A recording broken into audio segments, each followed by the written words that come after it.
Ladies and gentlemen, I'd like to bring this Ocean Township Planning Board meeting to order. We have a special meeting tonight. The meeting notice says that the meeting will end at 11 p.m. tonight, but at some time during the hearing, the board is going to reassess that time depending on how the hearing goes. So now I'm going to hand over some announcements from our attorney, Mr. Brown. All right, let's have the flag salute, Mr. Chairman. Flag salute, please.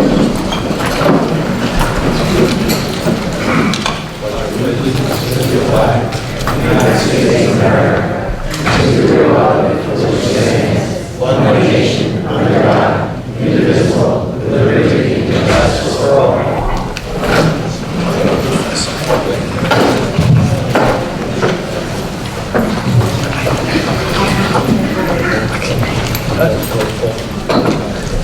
Roll call, please.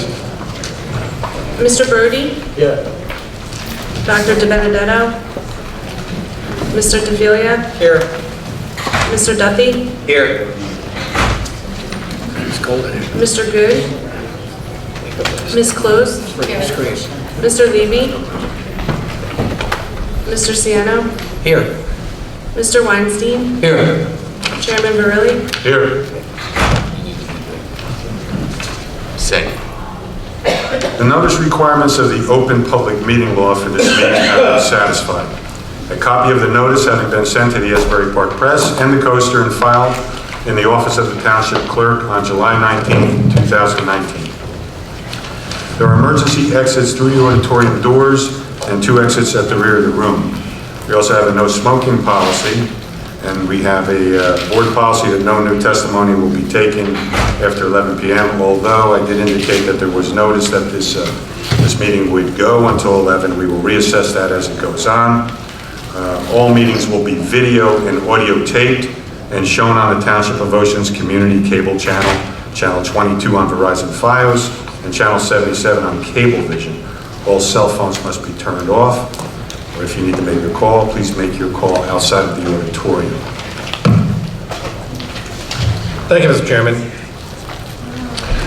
Before I talk about this evening's schedule, you heard that Dr. DiBenedetto is not here. He is a dentist, and apparently he has such a busy practice that he just ended his last patient.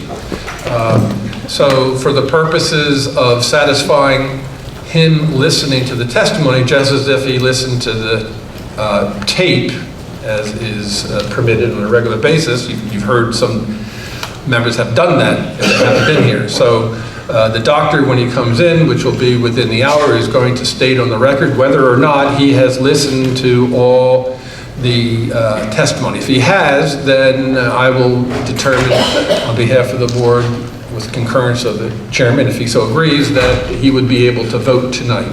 I would ask for comments at that time by at least counsel for the applicant. With that in mind, were there any members here tonight who were not here on the 15th? Yes. All right, have you listened to the entire hearing? Oh, yes. Okay, very good. So Mr. Duthie is eligible to vote tonight if we get to that point, as will all the other members who you see up on the board who have been either here in person or have listened to the recordings before the following meeting. Welcome on this beautiful evening. For those of you who attempted to get through the storm at the last meeting, I thank you for your diligence, but those of you who weren't here, after deliberation, the board determined that in all due fairness to those who might not have been able to be here, that meeting was canceled and it was adjourned to this evening. This is a special meeting. It's not like the regular meeting that was scheduled last time. That means we will devote the entire night to the continuance of the deal land application. I'd like to call your attention to what happened on July 15th That meeting was not here. It was at the regular location over the Township. Because of concerns by board members, I have been asked to talk about things that went on that the board is concerned about and which requires just a reaffirmation. I want to thank all you folks who have been very congenial and respectful. And sometimes it just takes a few to cause events that either aren't helpful for anybody or they could cause a real problem. And what I mean by that is that it had come to our attention on the 15th that some people needed to talk to each other, but it was so loud that up here it was a little difficult for board members to listen. And as you heard, it's important for people to listen to the tape. So we have to make sure that when people come to testify or people are commenting up here, that everybody can hear. So thank you for not speaking loudly to your neighbors. Now also, for those of you who are in the 15th, there was an unusual event. I hope a lot of people didn't even notice it, but the board members did very much so. There was one person, I don't know who it is quite frankly, but that person came up during the middle of testimony and interrupted the proceeding and then walked out. Now that's not permissible. That doesn't help out the board, doesn't help out the public. So please do not do that, because it's very clear that if there's a disruption by anybody, then we'll have to ask them to leave. Of course, we don't want to have to do that, and we expect everybody will be as courteous as 99% of the people have been, or 99.9% of the people have been. So thank you for that. Now, we've been together since February. And so we're at the point in time where I think it's helpful for the board and also the public to see where we are and what we plan to do, maybe by the end of the night, or at least what we're going to do until 11 o'clock or so. So, as you might remember, on the 15th, Mr. Cesario testified, but Ms. Krimko has advised me this afternoon that she does not plan to have Mr. Cesario testify on direct anymore. Is that correct, Counsel? And if I may just put my appearance in the record. Yes. Jennifer Krimko from the law firm of Ansel, Grim & Aaron, here on behalf of the applicant. And I did not intend to bring him up for affirmative testimony. We're going to introduce exhibits, and I believe Mr. Fitzgerald's report addresses all those changes. Very good. However, you are offering Mr. Cesario for questions from the testimony, the new testimony that was not subject to cross-examination before. Is that fair to say? Correct. All right, so that would be the first step. Ms. Krimko has also advised me this afternoon that she does not intend to have any other witnesses on her direct case. Is that fair to say? That's correct. But you want to reserve the right to have comments or maybe testimony at the end of the comments from the public. Is that correct? Correct, and then obviously the public would be reopened after any new witnesses. Very good. So after we go through the steps I just mentioned, there is an opportunity for members of the public to present expert testimony. Quite frankly, I'm not aware that there is any, but at that time, the chair or I will ask that formal question if tonight there are any experts who plan to testify. Assuming there are none, because I haven't heard of any, but assuming there are none, then we will get into the comment section that a lot of people have been anticipating for a long time. So in order to help the public and also to help the board, because it's been a complicated application, I'd like to go through the steps. At that time, we will have Mr. Fitzgerald and Mr. Higgins. Raise your hand. I mean, almost everybody knows who you are, if not everybody. They're going to either talk about their latest report. Ms. Krimko alluded to part of Mr. Fitzgerald's most recent report, and they will either read their report or talk about it. And that will help you focus in on relevant issues that would be considered by the board. And also, because of absence of what they're talking about, it may also help you understand what is not relevant and the board can't consider, because this board has limited jurisdiction. First of all, it's a quasi-judicial proceeding. It's like a courtroom. That's why we have all the formality here. It's not like a council meeting. It's not like some other meetings where people can make broad comments. The board has to go along with the statute, and the statute basically allows ordinances of the municipality to set forth all conditions for a site plan. If those conditions are met in accordance with the ordinance, and you know generally there's an ordinance passed in 2018, but if the provisions of the site plan proposal and a minor subdivision are met, then the board is restricted in terms of its focus. You will hear Mr. Higgins talk about several variances. He also alludes to positive and negative criteria for what we call flexible C variance. So I would ask you to focus in, just as the board member is going to focus in, on what he is discussing in terms of variances. Now, I won't go into all of them because he's going to talk about them in a while. But you will also hear him talk a bit about design waivers. Now, design waivers have a lower standard. Unlike the variances, the only issue is whether or not they're reasonable requests. Now, I'm not going to cite the case law to you, but that's just the reality. That's what we up here at the board review on almost every application has design waivers.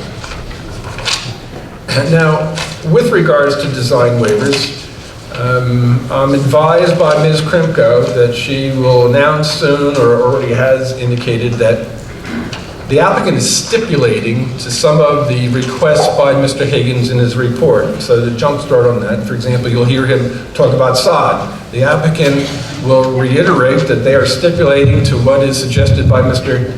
Higgins. Is that fair to say, Ms. Krimko? That's correct, with regard to sod and irrigation as outlined in his letter. Very good. Now, also with regards to the tree location and preservation plan, we have heard testimony about that, but it's my understanding that because of some stipulations by Ms. Krimko, that it may be a different situation right now. Right, so originally we had presented testimony to the board because we were going to seek a waiver as it relates to the tree replacement.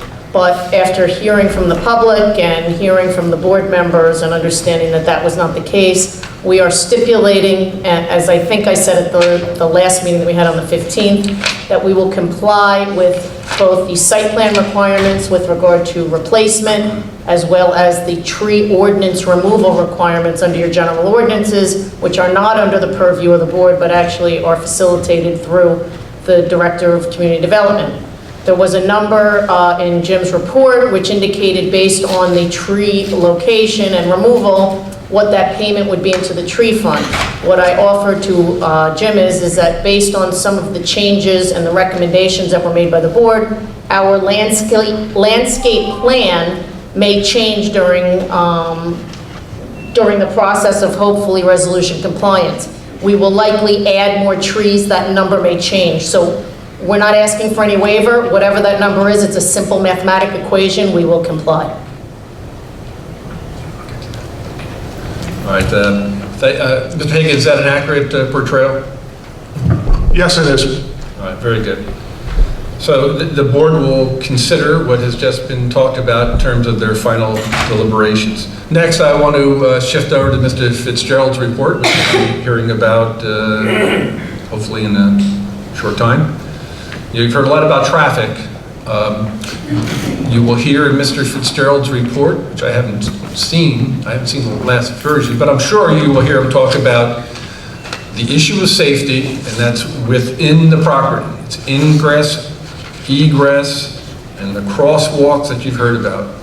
There are limitations otherwise because, as you've also heard, NJDOT, Department of Transportation, has jurisdiction over Route 35, and there's also there's a lot of case law about limitations dealing with traffic outside of the actual property in question.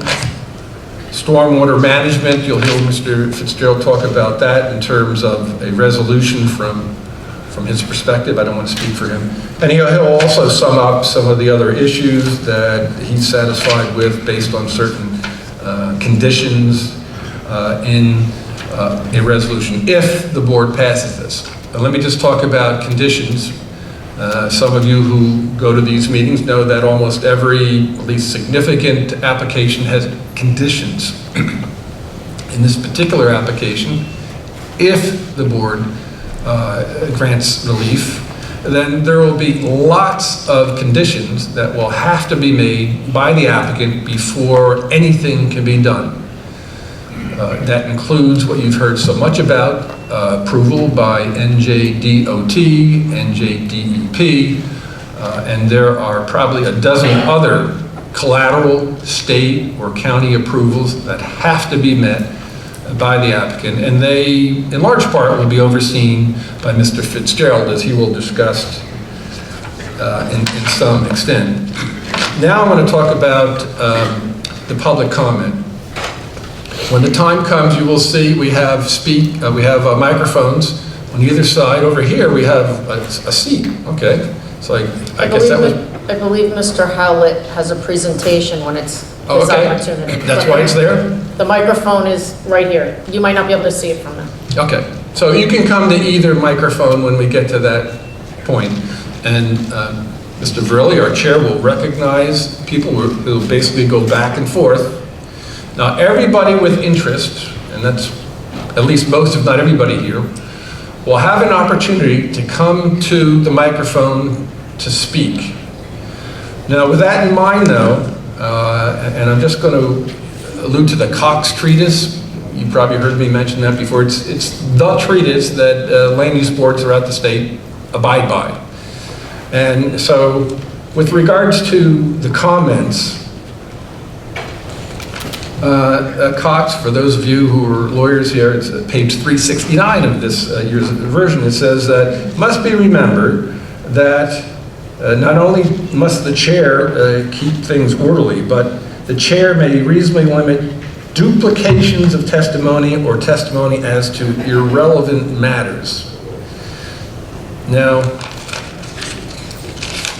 so the first person who comes up may be speaking for a short time, but that person may speak as long as they keep to generally relevant testimony for a long time.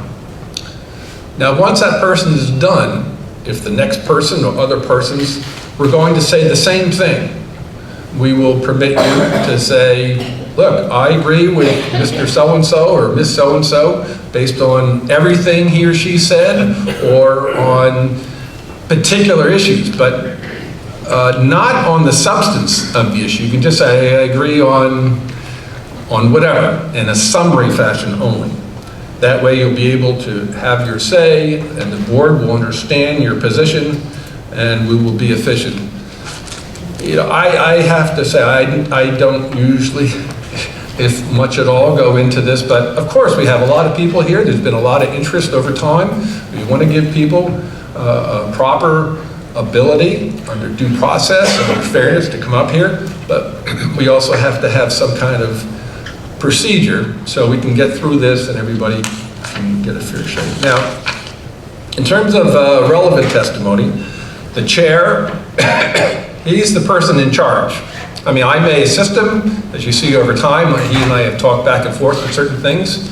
Now, Ms. Krinko may object, she may not object. And quite frankly, it's possible we may allow, or the chair may allow, some irrelevant testimony up front. I don't think we're necessarily going to cut people down, even though it's irrelevant from the very beginning. However, the chairman may decide as we proceed that certain testimony clearly is irrelevant, and we'll get into that. And then if the chair rules on that, we don't have debate about that. You may like the decision, you may not, but we have to move on in an orderly way. So I'm going to end now by going back to that treatise about what this proceeding is about, as really all of them are. So as the Cox Treatise points out, proceedings before a board like this they're essentially not an adversarial proceeding. And so this is not Perry Mason. This is more an inquiry into the facts. And the board is charged with obtaining all facts required by it, and then in the exercise of its discretion, making a decision which best accords with the rights of the applicant and the interests of the public. So thank you for listening to that. Thanks for focusing in on that as we proceed. Mr. Chairman, is there anything else you wanted me to add? Oh, yes, that's very important. Thank you. So in terms of the issue of duplication, in order to have this proceed orally and in compliance with Cox and other case law, so the first person may spend a long time, and I think I mentioned this, Mr. Burley, but I'll repeat it if I didn't mention it before. So the first person may spend a fair amount of time, and the next person, if he or she agrees, will just say, I agree with that first person. Right, Mr. Burley? Okay. Oh, thank you. Yes. I'm not laughing because it's funny, I just forgot it. But, so what's important about having everything in mind is that you can talk on new issues for an extended period of time, because the board will not permit people to come back to the microphone. And thank you for reminding me of that. So when you come up here, think about everything you want to say. If you need to make some notes, please do that. All right, and for the record, the doctor is here, and once he sits down, I will ask him the critical question that he doesn't know I'm going to ask him. Doctor. Yes, sir.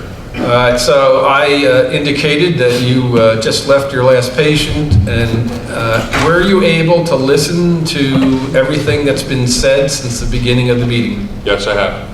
Were you able to listen to it clearly so that it's just as if you were listening to the tape of a regular meeting? Yes. All right, then I would recommend, Mr. Chairman, that the doctor be permitted to vote, if there's a vote tonight. I agree. All right, well said. Anything else, Mr. Chair?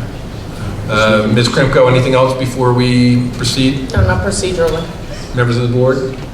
All right, thank you. Mr. Chairman. Jennifer, would you like to proceed? Yeah, thank you. And I had indicated I put my appearance on the record already. What I'd like to do first, just as a matter of housekeeping,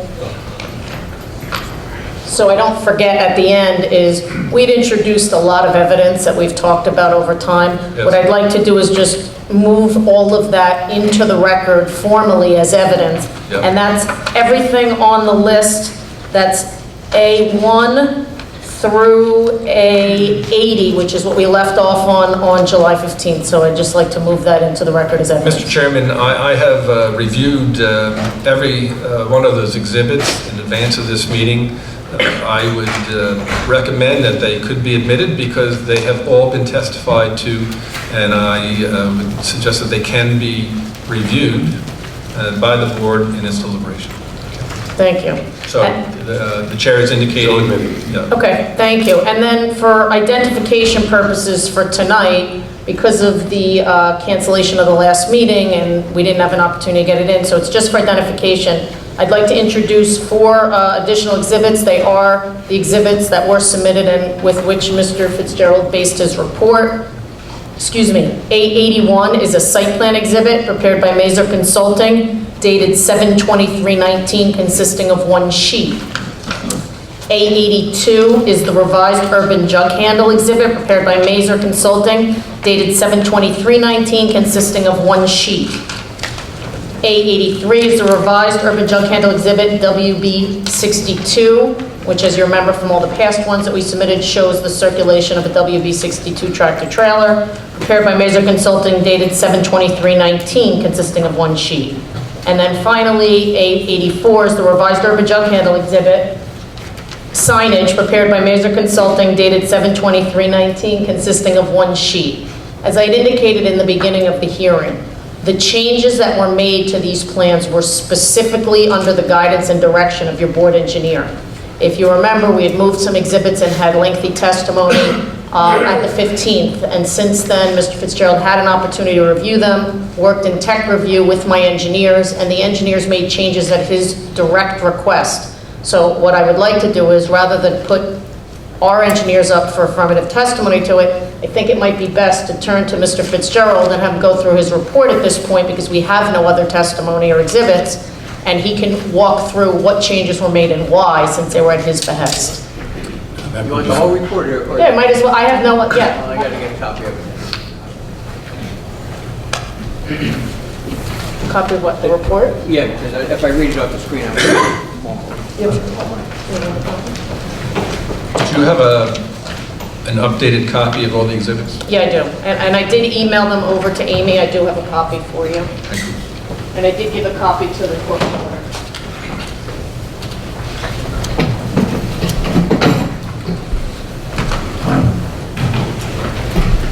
And so I'll preface this by explaining how I got to this point with this report.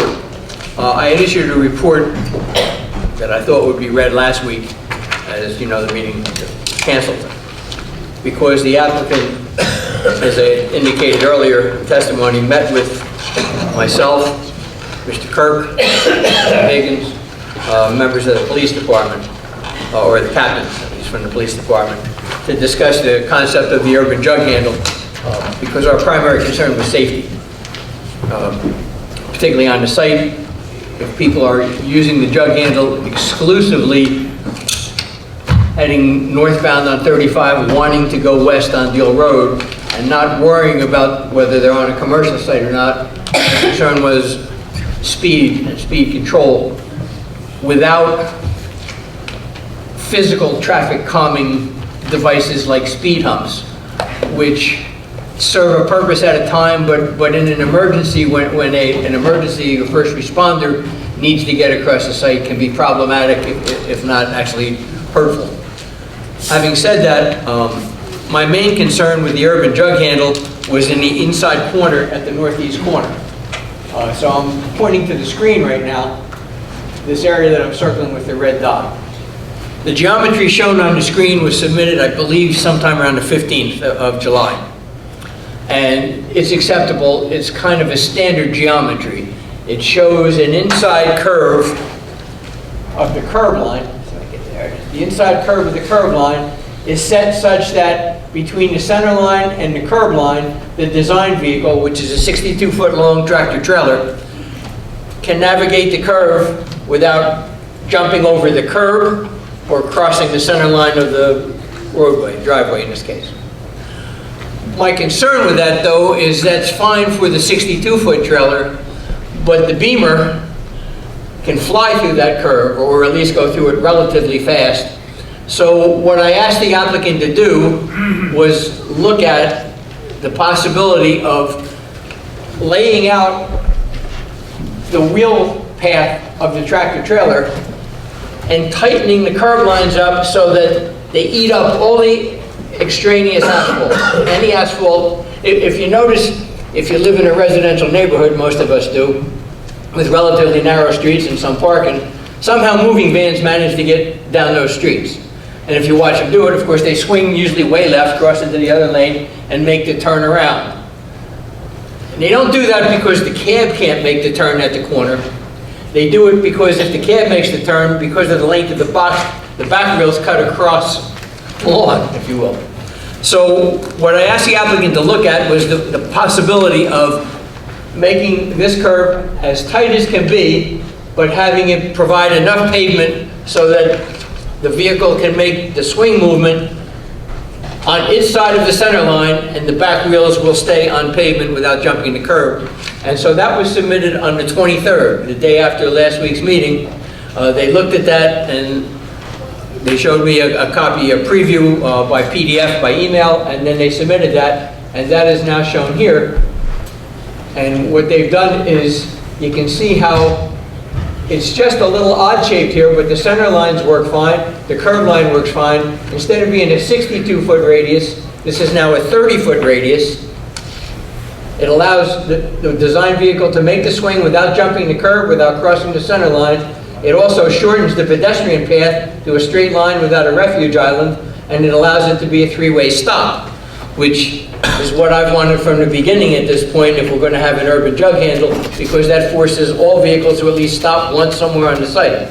We have the other speed control things that we talked about in concept, the signs with the radar gun that post your speed as you go through, and the pedestrian signage, and all the things required by the manual on uniform traffic control devices. But this was the key to me because it physically forces people to slow down, in this case stop, without the need for speed bumps or anything like that. So that's the only change in what has been submitted within the past week versus what was submitted on the 15th of July.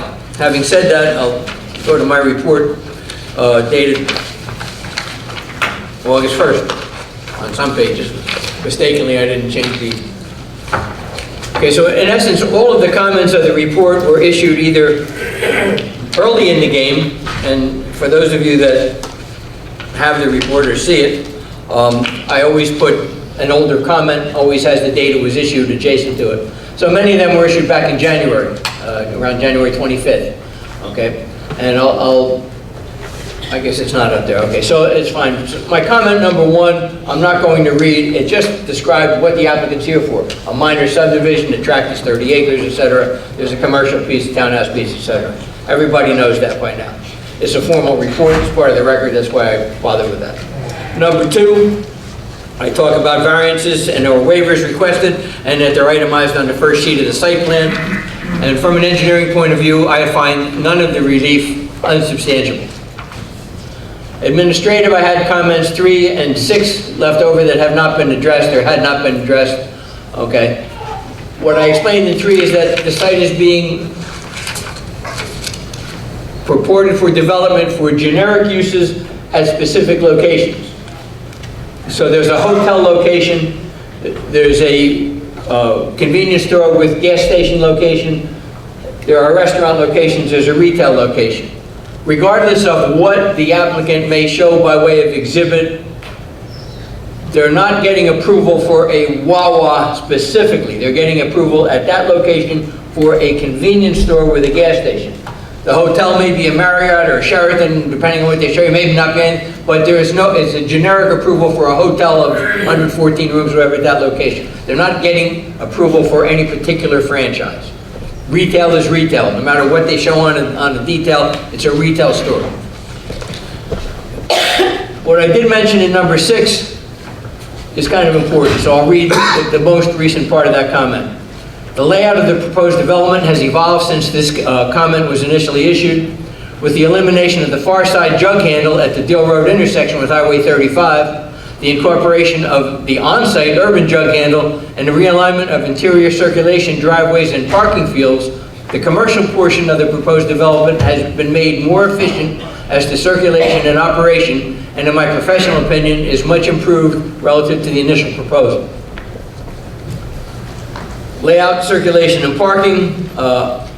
We noted that the ordinance requires what they call the Logan Road extension, which means that the signal is proposed at Logan Road, and you can enter the site from that signal and proceed from that signal to the highway northbound or to any destination on the site and or both. And that will be protected by permanent easement, as will the urban jug handle. So these are not things that can arbitrarily be eliminated in the future by the landowner. There's a lot of parties involved in those rights. DOT is getting the right to traverse that particular path as part of an urban jug handle, which serves its highway. So it's not up to the applicant. In order to eliminate that, they would have to come back here for more hearings. They would have to have concurrent approval of the municipality and the highway, the State Highway Department, DOT, Department of Transportation.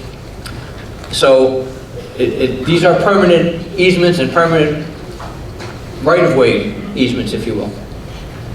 They have as much, and probably more, restriction than a typical municipal roadway. Again, another comment that's more recent, the latest edition of the revised urban jug handle exhibits, referenced under documents reviewed, proposes a more restrictive curb geometry. That's what I was speaking to before. at the northeasterly curve of the Jug Handle Drive. This geometry appears to be the tightest driveway alignment that can accommodate the tractor design vehicle.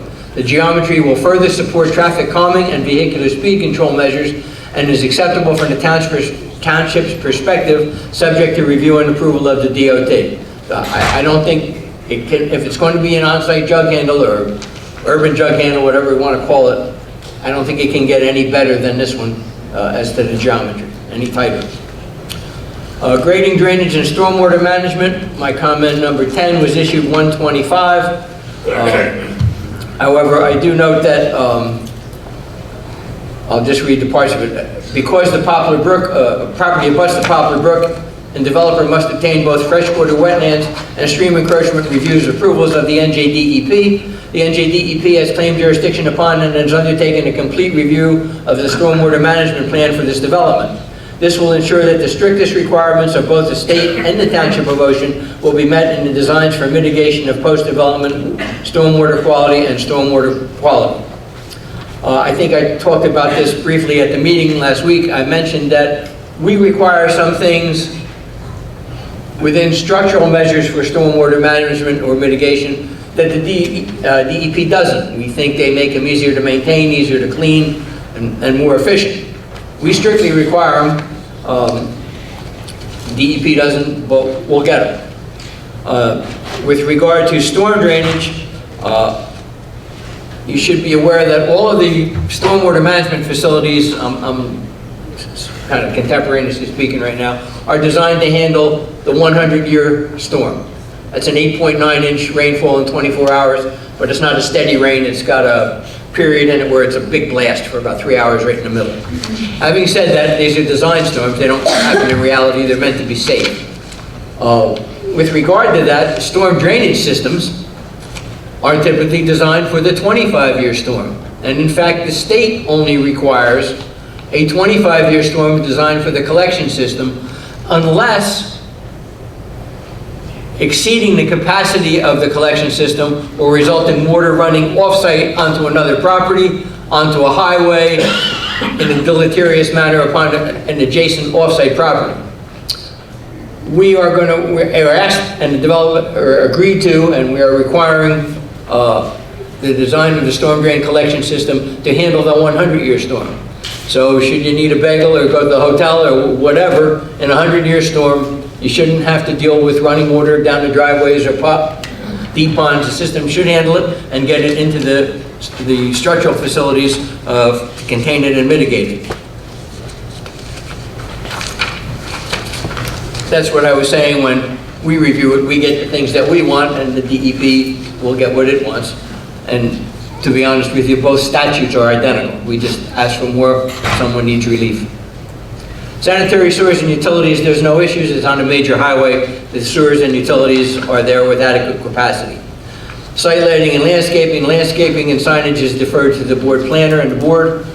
With regard to site lighting, they submitted a plan early in the game. Obviously, pole locations will change with the layout as they have on the most current layout. The lighting appears generally acceptable, and quite frankly, I'm not recommending any variances or waivers to the plan unless they absolutely can't be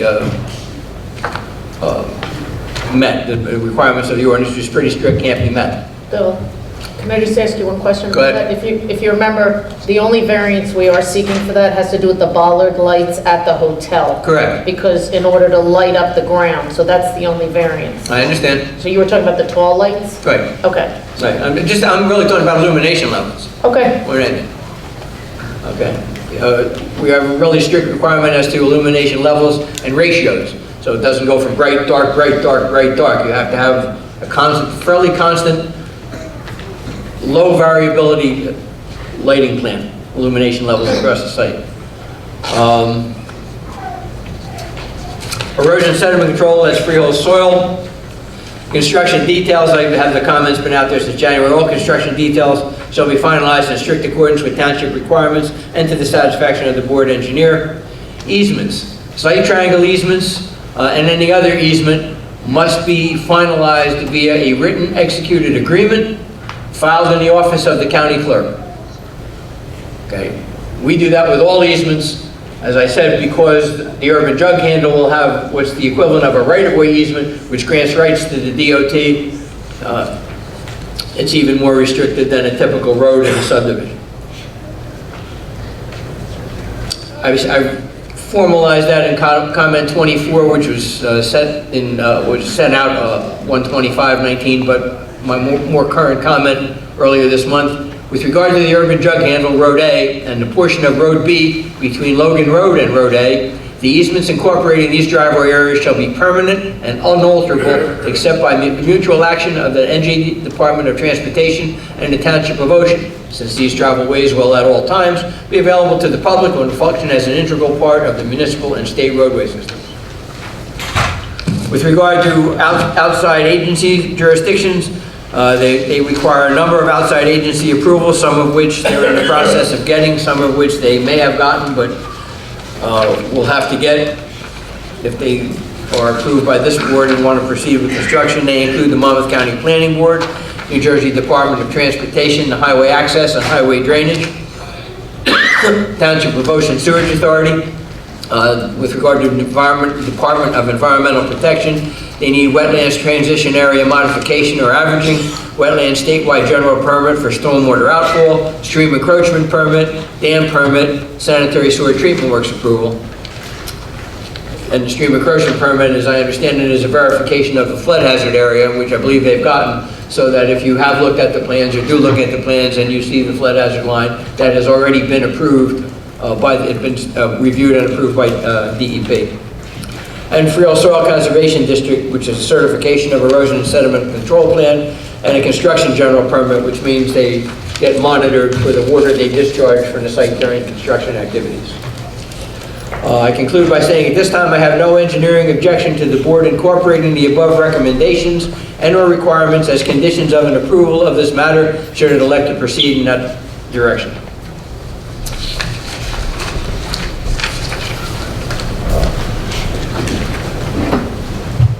Mr. Fitzgerald.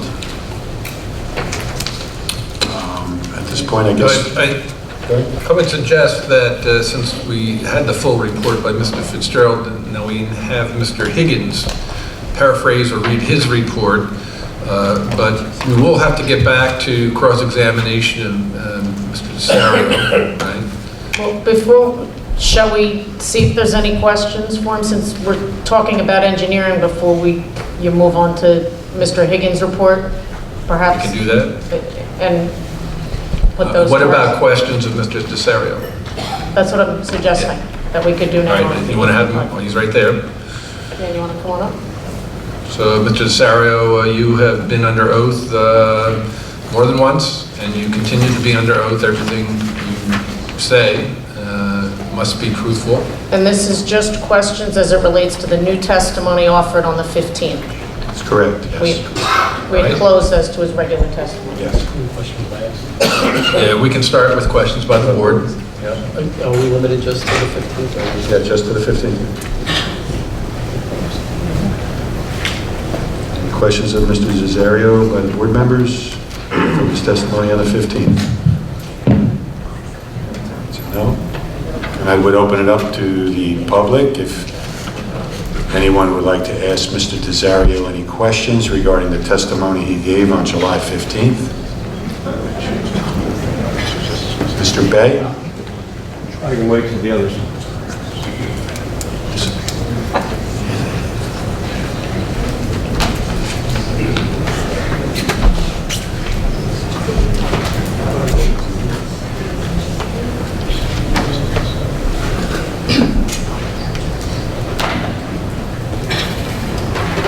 And this is just for questions at this point, not a presentation of any kind? Correct. Okay. Regarding his new testimony last week, You need to state your name. From July 15th, Mr. Bay. Hello, it's Jim Bay, David Street, and on behalf of the New Jersey Sierra Club, I've been asked to ask Now, a few I have to questions. place an objection. Mr. Bay is not authorized to speak on behalf of the Sierra Club. They can only be represented by an attorney, so if he's asking questions or making statements, it has to be as Mr. Bay only. Stay, Mr. Bay. is that correct? Is that correct? Sorry, I was reading something. I didn't quite hear. Again, Mr. Chair, I'd ask Mr. Bay to direct his questions to the chairman as opposed to somebody in the public. I've put my objection on the record, and it's up to the chairman to either uphold it or Sustain that. Mr. Bay, you can proceed. Thank you.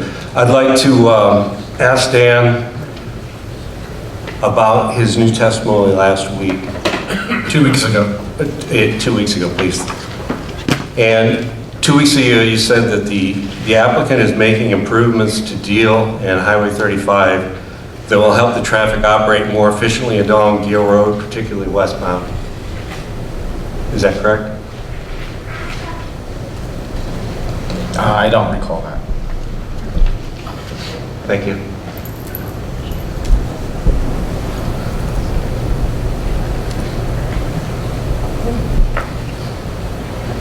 I don't have audience.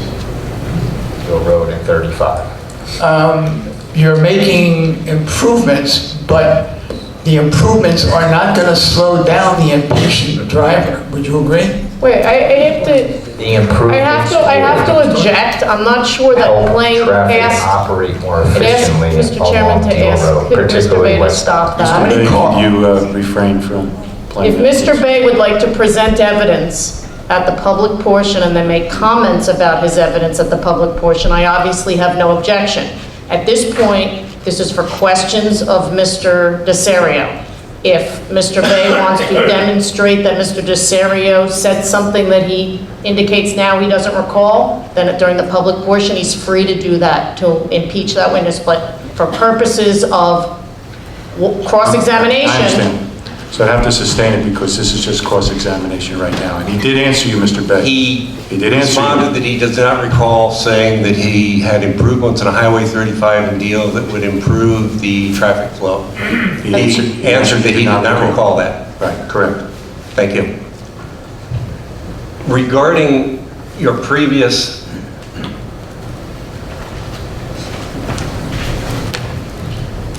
Dan?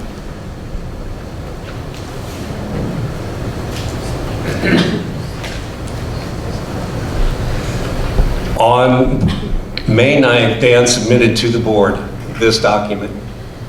And this is the capacity analysis on Deal and Highway 35. And on the 15th of July, he testified that he is improving the traffic flow on Deal and 35. And if we can look at the first line of this document.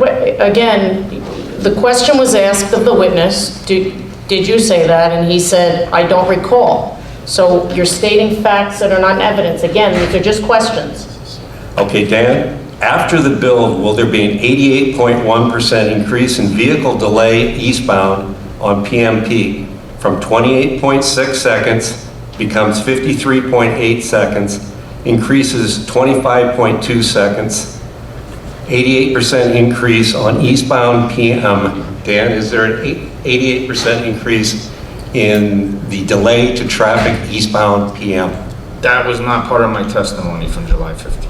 It's right on the screen there in the center. 28.6 becomes 53.8. There's an 88% Again, increase Mr. in Chair, traffic. again, Dan had the opportunity to be cross-examined on this report. At the same time, he had extended the courtesy, Mr. Bay, and met with him and Mr. Fitzgerald to go over this point by point. And that's how we know this. I'm not sure if this is grandstanding or if we're trying to waste time Mr. here. Bay, could you reserve But- this for the general commentary? The questions are limited to what he testified to on the 15th. He testified Not that going there back would be and more efficient re-examining along his Deal. report. It's not correct that it's more efficient along Deal and Highway If 35. that is, He indicated that he does not recall. and if that's Mr. Bay's opinion, he has the opportunity to provide that opinion I at the sustain public your portion. objection.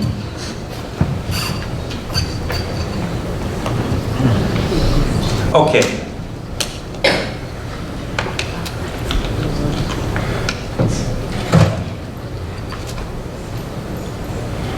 So we are unable to say that the traffic will get 88% worse? even though- No. I have to object, he's offering At comments this time, yes, again. but you can come back in the general commentary period. I think what they're saying, sir, to help move it along if I can, is that rather than ask the question and then show that his answer may or may not be accurate or correct or exactly I think what they're saying is during the comment portion, you can present it in a positive way without asking the question. For example, you can show him making the statement, and then you can point to the report and say, the report says. And look, I understand. Okay, It's could just- we go back to Mr. Fitzgerald's testimony earlier? On your most recent document that I have, Mr. Fitzgerald, you'd referenced that they are changing all of the square footage layouts. The fast food used to be 5,405, it's now 8,330 feet. The retail used to be 24,897. Time out. Where are we? I mean, I'm with you, but I need.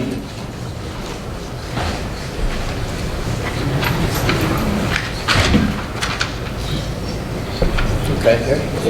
Okay. All right. So, if anyone has a copy of this report, we're looking at comment 1B, I think. Yes, thank you. And the retail increased in February, Mr. Benedetto, from 14,000 square feet to 24,897. And now the retail is 31,681. Sir, address your comments And either to Mr. Fitzgerald, Yeah, but I not don't to have board that in my members. report. Am I missing it? I'll read that paragraph. Existing travel patterns from the traffic counts. Mr. Chair. What you're looking at in terms of additional traffic, Doing that in my head. This is 35 Hill Road is as follows.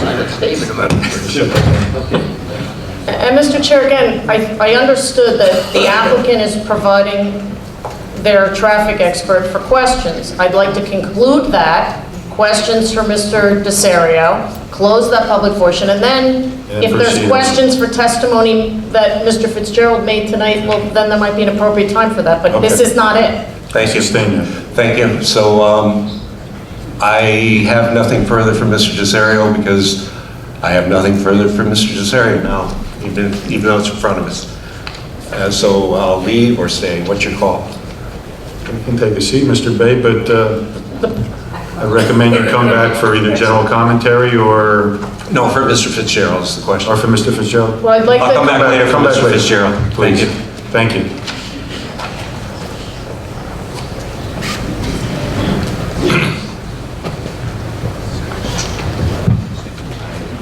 State my name? Please. Okay. Maria Pontones Bonifant, sorry? Spell it? Pontones hyphen Z. she's transcribing the proceedings, so she's asking you to say it so she could actually hear it and take it down. Okay. I wasn't aware. I'm very sorry. Maria, do you know the spelling of that? Okay. Pontones hyphen Bonenfant.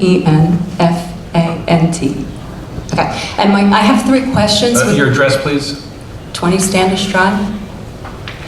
I have 3 questions that were the ones that I had stood up to ask at the end of the, excuse me, my readers, my cheaters, the July 15th meeting, and I was hoping that I would have the opportunity to ask them now, as you had stated at the end of the last meeting. Okay, so the first question I have, they really have to do with the clarification of what the plan looks like now, or the way the traffic engineer was, he had given some ambiguous numbers, and I was hoping with the time that has transpired since You those have have to been ask the clarified. question of Mr. Desario regarding any testimony he gave on Right. July 15th. Correct, okay, so oh, you're there. Sorry, I was looking at you, I didn't see you, sorry. Okay, so you had said that the first, my concern, of course, that I brought up the last time was the pedestrian crosswalks. And I just wanted to be clear on the dimensions of those. There was one that was the closest one to Deal Road, north of Deal Road. You said it was 120 feet. Approximately. Okay, do you have a precise I do not. measurement? No. Okay, because, okay, that's my question. So the distance between that first crosswalk and Deal Road is not precisely known, is what you're saying, correct? I don't know the answer. Okay, so you don't know, okay. Thank you. Okay, now the attorney you had suggested, wait, hold on a second, let me read this first, I want to make sure I ask this right. Okay, so you had mentioned at that meeting that a letter that had been presented by one of our citizens. Is this a that question? It is. Okay. I'm just giving you the background information so the question is understood. Basically, in the letter that this person read, it was from the Ocean Township Police, and they were talking in part, one of the things they brought up was the ingress and egresses to the urban jug handle. How many of so, and you had said that it was irrelevant because the plan had changed, the design had changed. The letter was based on the June 3rd plan. So my question is, because it wasn't clear to me in the testimony at the time, how many ingress or egress points are now on the plan as opposed to the June 3rd design? Has that number changed? Have there been less ingress and egress points to the urban jug handle than there were in the June 3rd design? I don't remember what the June 3rd design is. So let me ask you this. So now how many ingress and egress points are, because I can't read it from that far away. How many entrances to the urban jug handle are there now? There's 7. 7. So I believe that's the same number as the June 3rd design. So 7, I'm going to write that down. Thank you. You're welcome. That's my second question. And my third question is with regard to when I asked you about the safer pedestrian crossings, you had stated that an assumption was made that most of the pedestrian traffic would come from the residences. And then in later questioning, you suggested that there might be additional foot traffic to the various establishments. And then in a third question you were asked, you said that there hadn't been no formal pedestrian study that had taken place. So that was 3 kind of different answers. So I'd like to ask you, which one is it? Was there a pedestrian study that said that traffic would come from just the residences and that's what you found? Was there a pedestrian study that was conducted that decided that there would be additional foot traffic? Or was there no pedestrian study that had taken place? Because in 3 separate occasions, you said all 3 things, so I'm not sure which is the right one. And all those questions were asked at the last hearing, and I answered all those questions. Right, but you answered them 3 differently, so I'm just There's asking which no one. need to answer the same questions again. Those questions have been but asked. the reason I'm asking is if The questions have been they're- asked and they've been answered. But they were answered in 3 separate ways, so, and they're contradictory, so I'm saying which of the Mr. 3 Chair. answers is the I'm correct going to have to answer? sustain your objection. Yeah, if she would Really? like to, So if we she don't would have to like to know offer which of the 3? testimony at the end that she found this traffic expert to be discreditable because of those discrepancies, then she's free to. She asked a question, it was answered. She may not like the answer, but that's the answer. No, I'm just asking which is the answer. It's not a question of whether I like it or not, I would just like clarification as to which one of those 3 is Sustain the the answer. objection. Thank you, Mr. Chair.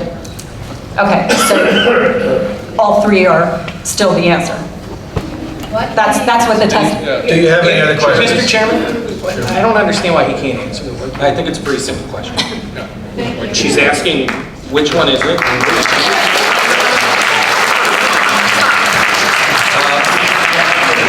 Ladies and gentlemen, I was asked last time to also point out, and I failed to do it because I didn't think I'd have to, but because this is like a judicial proceeding, in court, to use that analogy, people don't clap. Now, I understand why you think that would be helpful, but it's not. And it's disruptive, and so on behalf of the chair, he had asked me to specifically do that. Unfortunately, I'm sorry, I have to do it, but thank you for abiding by that. If the board is requesting that Mr. DeSario repeat his answer from the last meeting because perhaps it was forgotten, certainly he can That would be respond. helpful. Sure. That's what we're asking for. So there's no formal pedestrian study where you calculate how many pedestrians are going from point A to point B. That is not something DOT requires, that is not something the township requires. However, consistent with my previous answers, this site has been designed to accommodate pedestrian flows from wherever they originate from, either from locations along Deal Road, even from Route 35 at the corner of Deal Road, as well as the townhouses that are part of this application before the board. So in terms of pedestrian accommodations, this site has been designed to accommodate any pedestrian that would seek to traverse this site and avail themselves of any of the amenities that are proposed. Thank you. That's no further questions on that.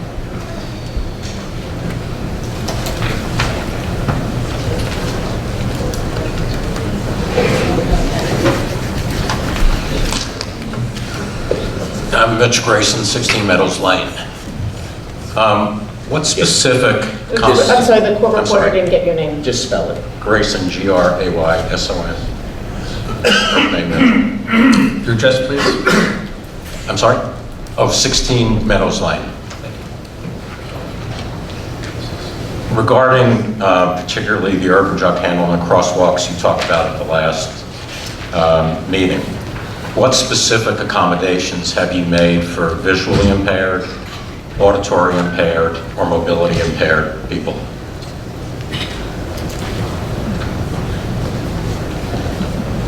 Those accommodations typically occur at signalized intersections for internal site crossings, such as the ones that are proposed along the urban jug handle. There are no specific accommodations for those various aspects that you've articulated. Does the ADA require any specific accommodations? In terms of providing curb ramps at corners to accommodate people that are in wheelchairs, those accommodations have been provided, yes. Thank you. You're welcome.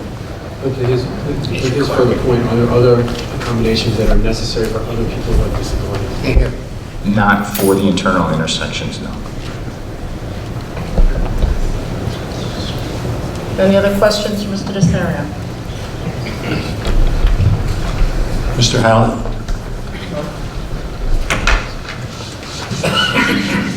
Dennis Howlett, 1638 Holbrook Street. Howlett. And I apologize at the July 15th meeting, it was so crowded that I might have missed some of Mr. Desario's testimony, and I may be asking a redundant question. If I am, just send me away. I'm curious about a worker, say in the bank, who wants to eat lunch at the Chick-fil-A. Say a regular lunchtime, they want to walk over to have a lunch. Can that worker walk directly to the Chick-fil-A using crosswalks and sidewalks and not have to traverse anything other than walkways and sidewalks? They have to traverse a parking lot. They walk through a parking lot? Yes, just like anyone else would. I'm sorry, what do you mean, just like anyone else would? If you're on one side of the site and you want to get to another part of the site, Right. you have to walk in or through or around internal parking lots. You do? But with all due respect, as I'm looking at the site plan in the commercial center, there are paths that involve crosswalks and sidewalks to anyone, whether they be ones of choice because they're circuitous, but it's actually possible to, as far as I can see, get between any facilities on the site by staying on crosswalks, staying on sidewalks or within crosswalks. That is correct. Thank you. You're welcome.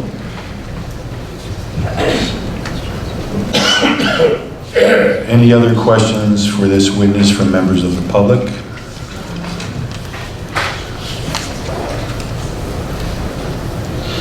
I'd ask Mr. Chair that we close the public portion to Mr. Desario, and with that,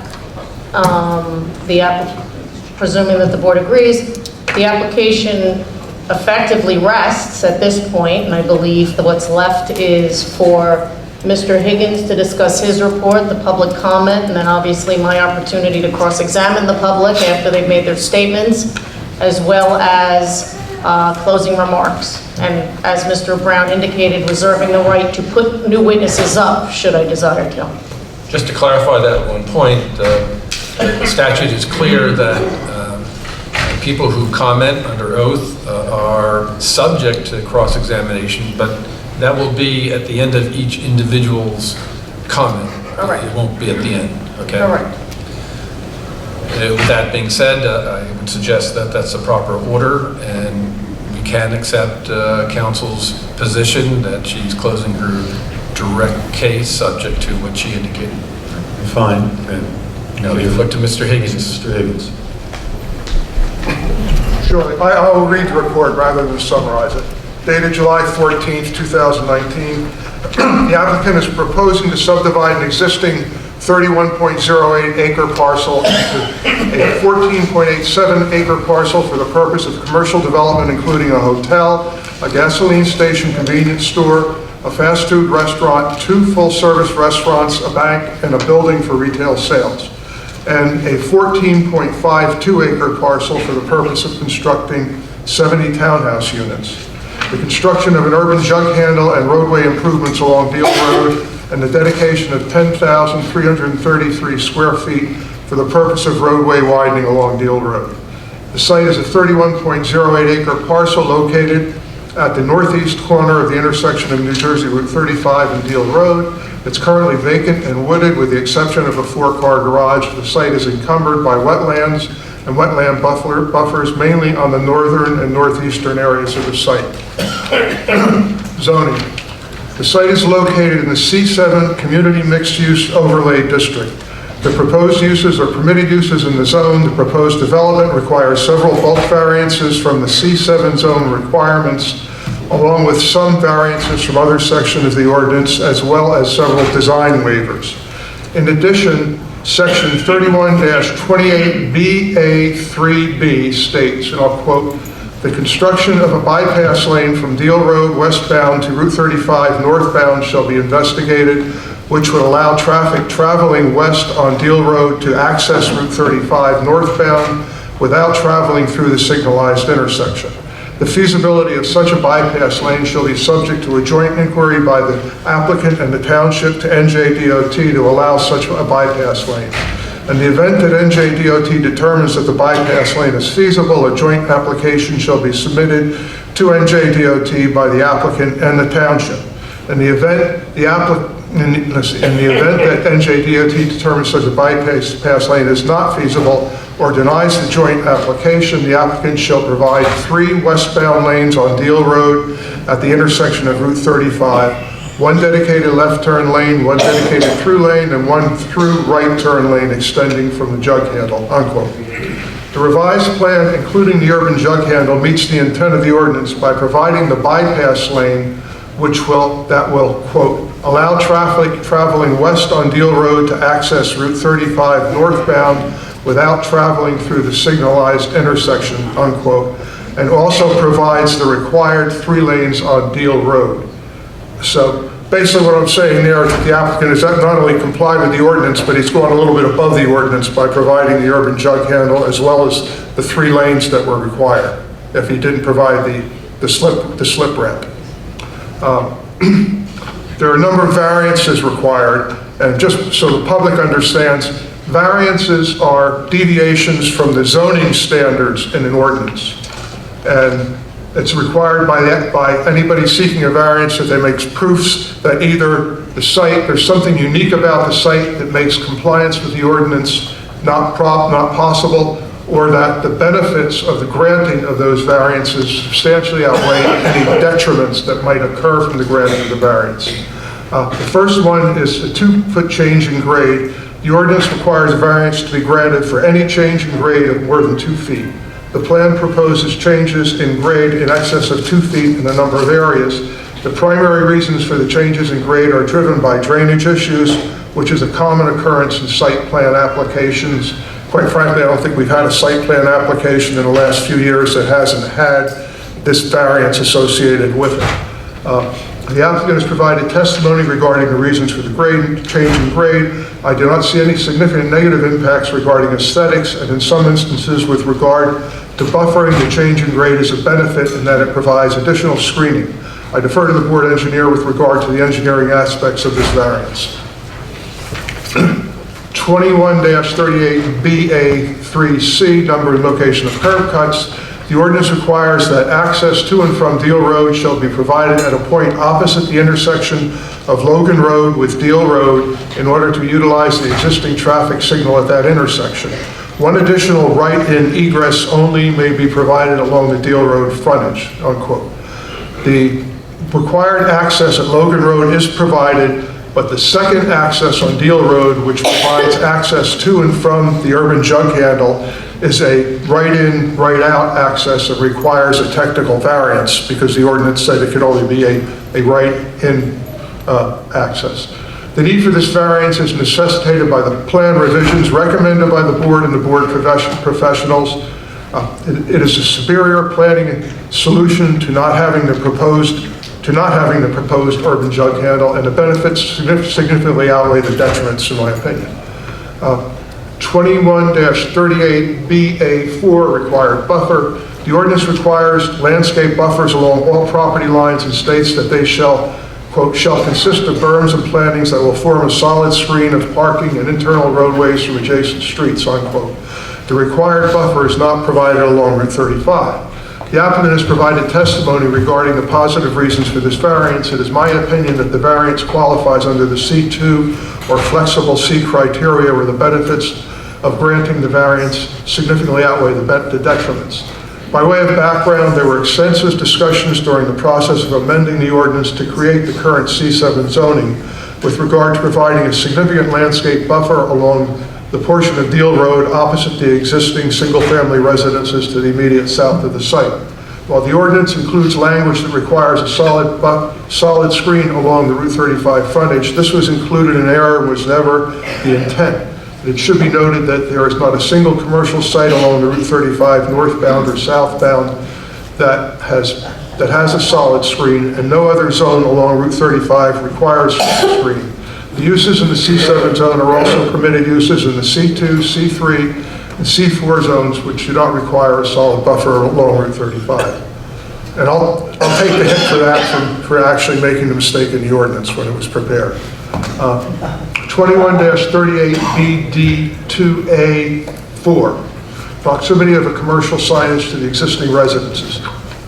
The ordinance requires that no commercial signs be located within 200 feet of a residential property. The revised plan proposes a 50 square foot monument sign approximately 80 feet from the nearest residential property. The redesign of the project to include the urban jug handle necessitates the location of an identification sign in the proposed location. The ordinance never anticipated the urban jug handle when formulated. I have no significant problem with the location of the proposed sign as long as it is externally illuminated and the illumination is limited to dusk until 10 p.m., from dusk until 2 p.m., 10 p.m., sorry, 10 p.m.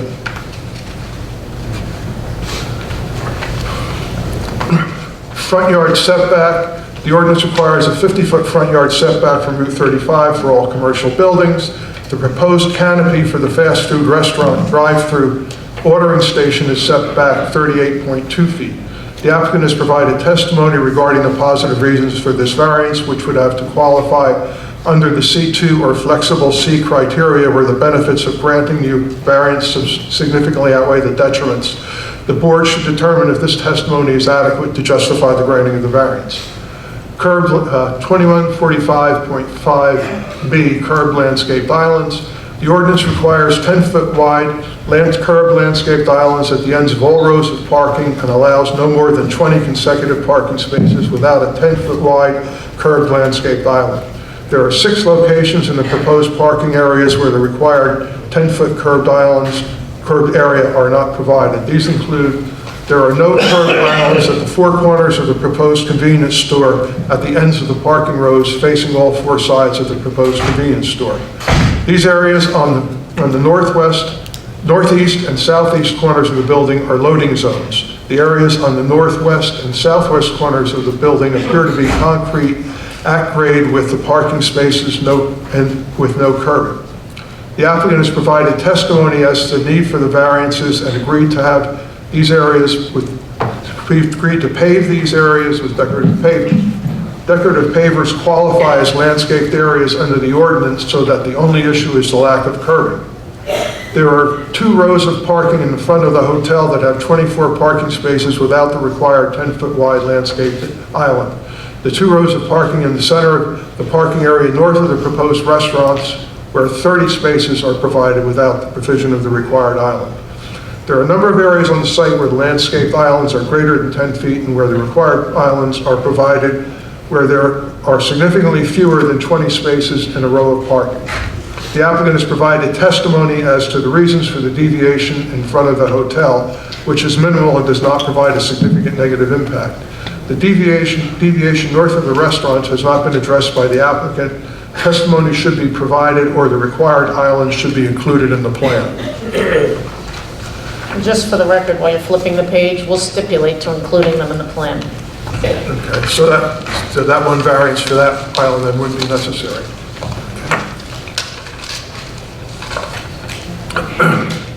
The next part of the report deals with design waivers.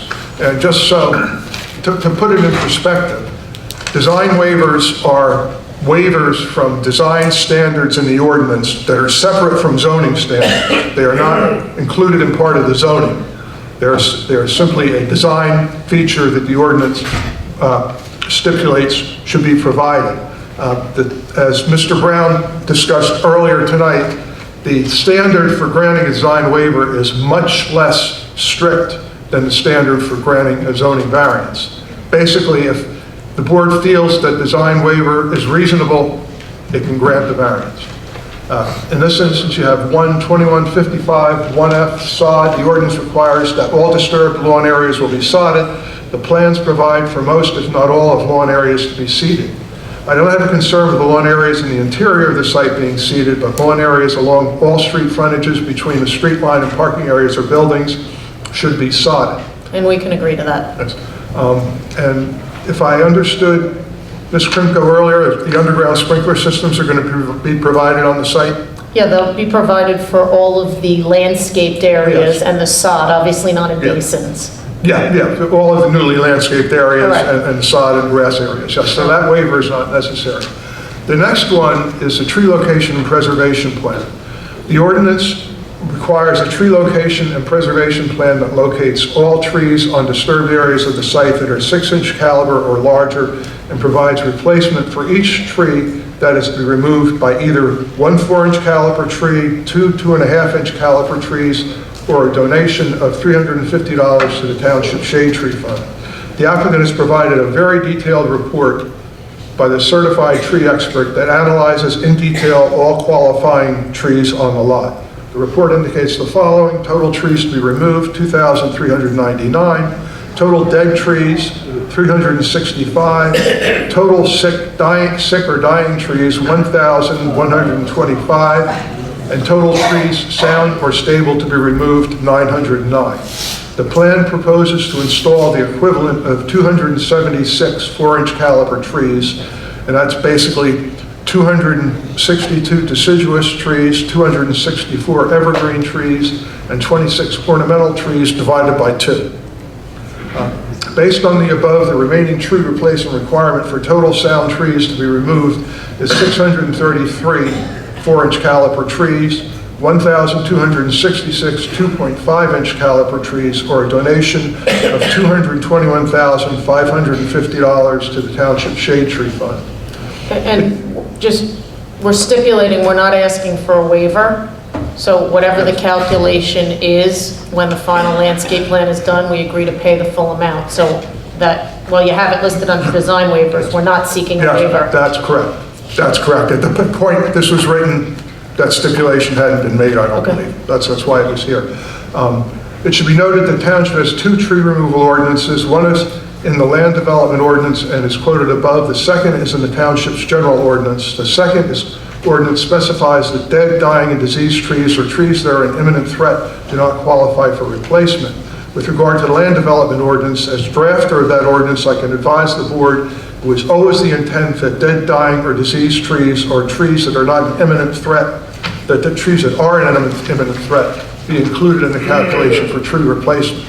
This is reinforced by the wording in section 2155 2A1C, which states, quote, which of the above trees are to be saved and measures to be taken to ensure the survival of the trees to be saved during and after construction, including the limits of regrading within the area of the root crown, protection of root systems during construction, suggested trimming and maintenance prior to construction, unquote. This language applies only to viable trees and would not have been included if the intent was to include dead, dying, diseased trees or trees that are an imminent safety threat. And Jim, just one question, just procedurally, historically I apologize, why don't you go ahead and finish and then I'll ask my question. Let me finish this. Sorry. I do have a couple other comments I want to make on that. Finally, it should be noted that the large number of existing trees on the site are invasive trees that should be removed regardless. These trees pose a threat to indigenous vegetation on surrounding sites, including Joe Palea Park. Specifically, there is a large field area east of the Historical Society building fronting on Deal Road that is being allowed to follow natural reforestation. The proximity of these invasive trees to that location will likely corrupt the natural reforestation of this area. And I looked at that area, it looks as though there are some invasive trees that are actually starting to develop in that area.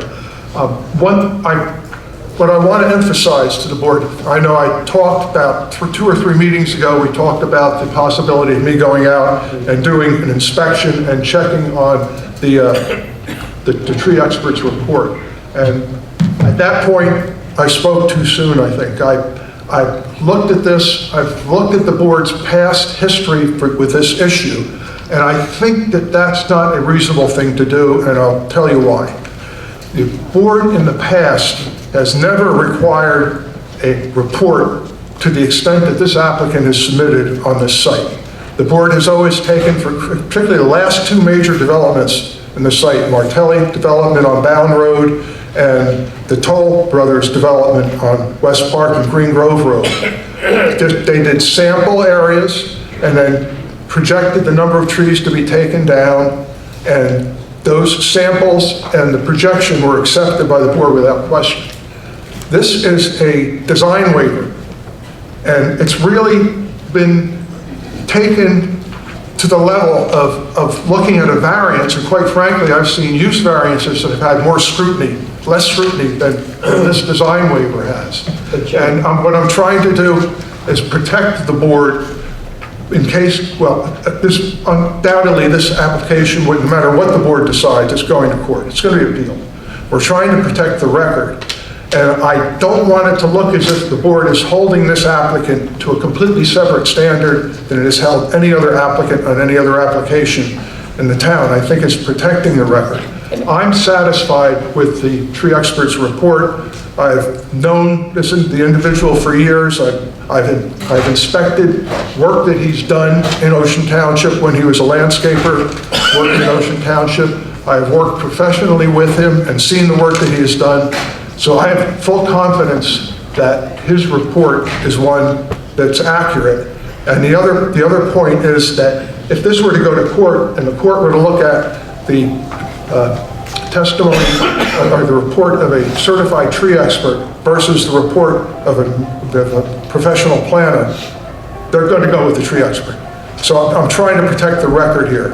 And I think that if I were to go out and say, well, there are differences, you have to get another tree expert to come in and look at this, I think it's taking it one step beyond what was ever intended by the ordinance in doing the tree preservation plan. Respectfully, and I appreciate those comments, but putting all of that aside, I think that when you read the 2 ordinances, I think that you have to look at what each ordinance allows for. The ordinance that the board is concerned about is the tree replacement, meaning how many trees you're taking down and how many trees you have to put back, and it's a straight calculation. The dead and dying trees, we submitted that report as a courtesy mainly to the public more than anybody else, because the dead and dying trees and a decision on dead and dying trees is not part of your site plan ordinance.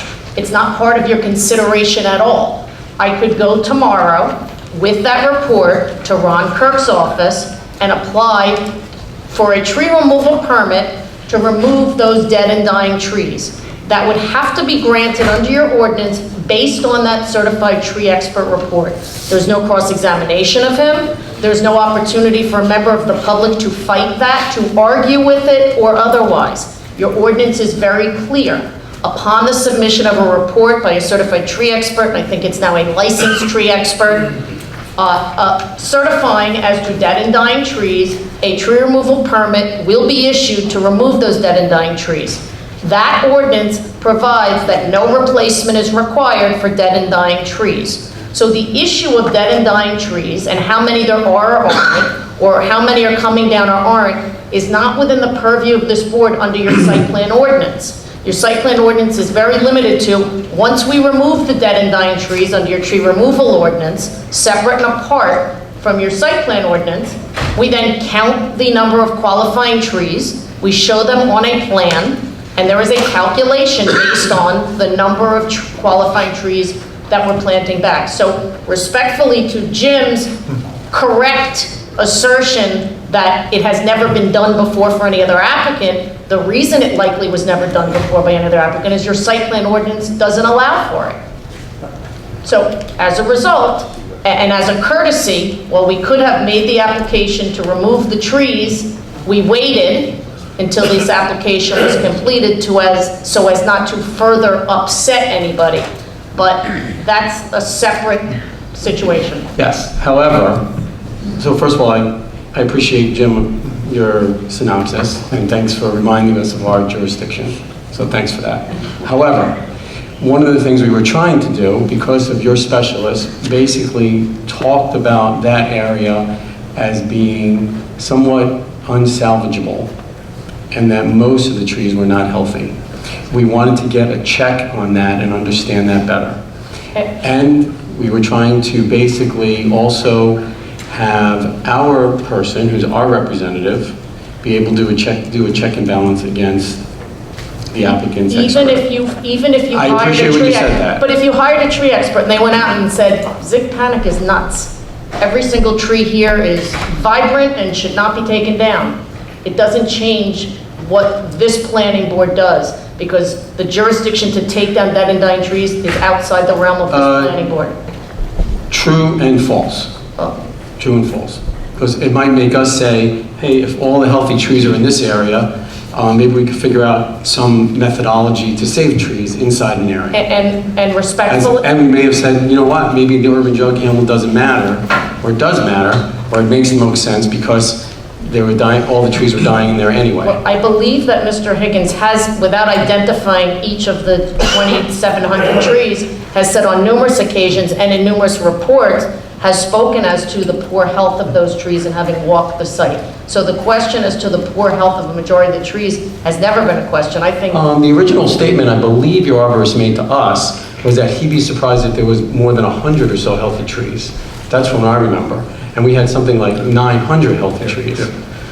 So that was, my recollection was what he said. And I think he also said that there was no way that those trees were going to be healthy for more than 3 years. So, Yeah, and just to make the record straight, while I understand what you're saying in terms of, well, maybe there are areas of the site where there are healthy trees where they should be preserved, the ordinance doesn't require that. The ordinance requires, and the applicant can follow the ordinance, that where those trees are taken down, when that number of trees are taken down, they have to be replaced either in kind or with money. but Jim, and Bill, the way we got to the urban jug handle was not because we all wanted an urban jug handle, it was because we thought that the methodology for incoming and outgoing traffic onto Route 35 was best to be preserved in a more safe kind of way by having an urban jug handle, right? Yeah. That's where we got to the urban jug handle. Versus having to have the far side jug handle, you had to have one or the other. Yes. Right, but we thought that this was a better methodology, and that's where we got to the redesign. Yes. The weave was better, correct. Right, so we did make changes based on what we thought was right. Based on where the trees were, we may have made a different decision or a different discussion on a different point. Mr. Weinstein, respectfully, the decision on the urban jug handle was based on safety, which is a legitimate consideration for this board. Preservation of trees is not a legitimate consideration for this board. So you're within your statutory and municipal right to make changes as it relates to those impacts which the board has jurisdiction, such as safety coming in and out of the site. So you may have asked to preserve trees, Correct. and there may have been discussion, Yes. but there would be no Correct. Right, we would have been asking, we may have asked for those. You might have kind of asked things. for a concession, but Correct. and again, the applicant is stipulating regardless of what any other tree expert may or may not find, the trees that we've confirmed we're going to preserve are shown on the plan, and the rest are coming down. I have a question for Jim. Yes. Acknowledging if this goes through, the trees are going to be removed, and they're going to be planting the trees as you were written up in your report. In your opinion, is there enough trees aesthetically? Does it cover as much as possible? That's really my question. The numbers don't mean anything to me when you can't tell. You're talking about in terms of the breadth of the individual trees? The density. Canopy, the width of the canopy? Excuse me, the density versus the size of the tree. But there are a number of trees that have greater crowns, broader crowns and density. Primarily, a lot of the maples do, and many of the oaks, just off the top of my head. But in your opinion, what they're proposing to replace versus what goes into the shade tree pot, is there enough trees that will... I think they can add some trees to the site. But again, the issue is they're required to have on site 15 trees per acre. Okay. And then they're required, if they take trees down, to replace the trees they take down either in kind or with a monetary donation. And that's the applicant's choice, unfortunately, the way the ordinance is structured. But you can make recommendations to the applicant, and if the applicant is wise, he will do as much as he can to comply with those recommendations. That's where I'm going. What I can suggest, Mrs. Close, and over the 20 years having appeared before this board, I've said this in the past as well. Certainly, if the board were to vote favorably, we would accept a condition that we would add trees where appropriate, subject to the direction and review and approval of your board planner, which we've done on just about every application that's ever come before you. Well, Jim, do you have a guess on how many more trees do you think this area could sustain, or what's your thought on that? I'm sorry, I didn't... Do you have a guess on the number of additional trees that this area could sustain? No, I don't. So I'm not sure I understand. So there's roughly 2,400 trees, and you're replacing with how many? There's 2,400 trees. Of those trees, 909 are qualifying. I don't need to worry about that. But Just get the raw number. How many are you putting up? 264. 276 I think plus... No, it's, the actual number of trees is 2 times 276, and in this venue, I'm not going to do that in my head. Well, and that's only the number of qualifying trees. Recognize we're putting up evergreens and other trees that might not qualify for this calculation. The total number of trees... They qualify. Total They, number of trees. yeah. I know, it's a simple question.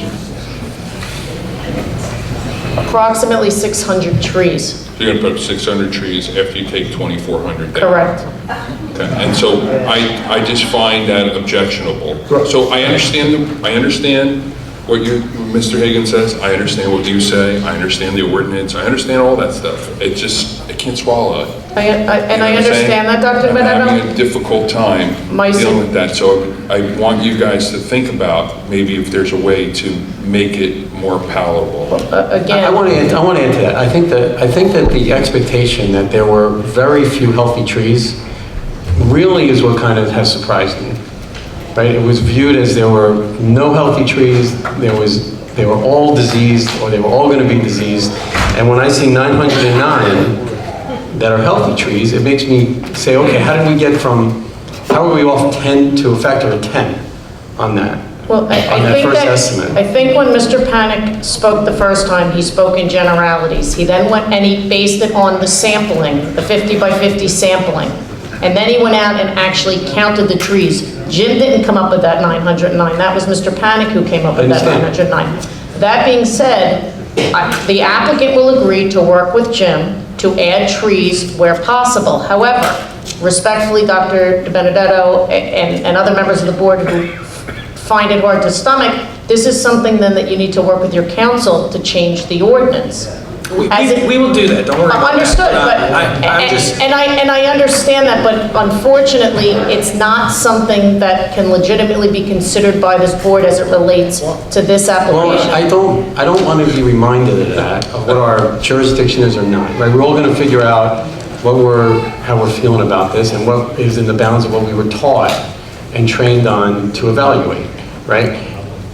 This is something that we're all kind of pretty I understand, but disappointed about. remember, I'm building a record that may go on appeal, so it is important for me to state the legal requirements, not only for the board, but for the members of the public as well. So respectfully, I'm not intending to say it in a way to cut your legs off. I'm just saying it so the record remains clear as to which issues are appropriate or legal for the board to consider and which ones aren't under the ordinance and the statute. So Jim, how would we get an understanding of what the capacity is for this land to handle? I'd have to look at the existing plan as it currently is laid out. We don't have an updated landscape plan. That's part of the problem. So it may be that when they do an updated landscape plan, there will be more trees on it. And there may be fewer trees. I don't know. But I would have to look at that and then look and see where additional trees could be planted on the site. And Didn't you, in your report, didn't it say that there were some spots that could be? yes, there were some. And it's been almost a month since I did the report. It's been 3 weeks, I guess, since I did the report. And I don't remember exactly where those spots were, but there are spots where you can put additional trees. But again, we're stipulating, even though we don't need a waiver, and we're not asking for any relief as it relates to trees, we're stipulating to working with your engineer and your planner to add trees. We're committing to that. All right, so Jim, we would like to ask, I think, as the board, as our representative in this transaction, that there be more trees. Oh, I understand. More density. Yes. I think you understand what we're saying. Yes. And I understand, but as our representative in this, yes, please. Absolutely. We agree. I would like to impose more of a number, as opposed to just saying you're going to add more trees. You could add one more tree, that's more trees. I mean, that doesn't, I know you, I'm requesting that, I'm asking. And the applicant respectfully will, I know that Jim is not going to ask us to do one tree. He's not going to sign the plans on one tree. I've been working with him for a lot of years. We can't answer that question because we don't know where he's going to suggest they be added. Again, I can't come up with a number. So you're saying you would not stipulate to more trees? I am stipulating to more trees. I'm not You wouldn't give it a stipulating to a number. specific number. Is there a way to come up with a methodology that we come up with a number, or? Yeah, you have the faith in your board planner that you have, since he's been working here for 30 some odd years, to make sure that the applicant complies with the intent of the board when they adopt a resolution. Just like And every other... Another thing that can be done, in addition to more trees, is to increasing the size of the trees that are planted to get more immediate impact. As I recall, a number of the trees are 2.5-inch trees. And if we take those 2.5-inch trees, make them 4-inch trees, the visual impact immediately is going to be there. So we can get more trees and larger trees. Dr. Benedetto, what number are you... It's an arbitrary figure since Jim hasn't analyzed it, and I suggest again that you allow him to implement what your intent is, but is there a number that you're thinking of? You just asked if we'll agree to a number. What number is that? That's a good question. I was just trying to see if we could get to something more than just a few more trees. Well, I would say that would be something that we would discuss amongst the board to determine what we would want. Yeah, I'd like to, when Jim just said, hey, big difference between a 4-inch tree and a 2-inch tree, right? That's something that we could all take into consideration if we had some of that. I mean, I don't know what... Again, since we don't need relief for trees, in order to impose a condition with regard to trees, it would have to be something that the applicant agrees to. Does anybody on the applicant side have an idea of how much tree capacity there is here, since Jim doesn't have that? you give me 1 minute, I'll find Sure. out. I'm talking to the... Sure, take your time. Hi, Mr. Chairman, I know there is a request by one of the board members for a 10-minute break, and since there have been questions being answered, would this be a good time to take it? Yes, it would. All right. Take a 10-minute break. All right, let's go. Ready to go?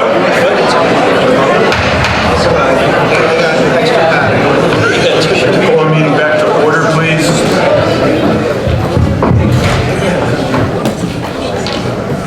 Do any other of the board members have a question for our plan? But I think Ms. Krimko is going to try to find Right, a couple the of... answer to a question. Right, a couple of things. First, I would just ask Mr. Chair if you could please have the roll call just for record purposes. Okay, roll call, Amy, please. Mr. Brody? Yes, here. Dr. De Benedetto? Here. Mr. DeFilia? Here. Mr. Guthrie? Here. Ms. Close? Mr. Siano? Here. Mr. Weinstein? Here. Chairman Barelli? Here. Okay, thank you. And at risk of Mr. Weinstein yelling at me, I'm going to say that even though we are not legally bound to do so, because the ordinance doesn't require it, I've had an opportunity to speak with Mr. Higgins, and the applicant can commit to planting 100 additional trees, and in addition to those 100, at least 50 of them will be 4-inch caliper as opposed to 2-inch caliper. I also want to point out that the number 909 are not necessarily all of the trees. Some of the trees that were counted are not all on our site and are not coming down. So I don't know that that number 909 is exactly correct, but regardless, we'll commit to an additional 100 trees, 50 of which will be 4-inch caliper, which is the thicker, more dense tree. So just to be clear, when you say additional 100, what's the total then?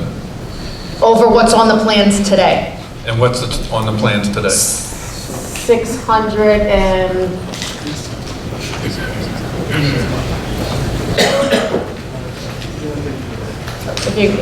Okay. We'll provide that number to you. 652 is what one of the board members thinks? So whatever, it's 600 and something plus 100. Whatever it that's is, what plus you're the 100, okay. 50 of which will be 4-inch caliper. Again, the applicant wants us to look beautiful as well, so we're willing to concede that. If Jim agrees that that's dense enough. Jim actually suggested 50. I offered 100. Is that correct, Mr. Higgins?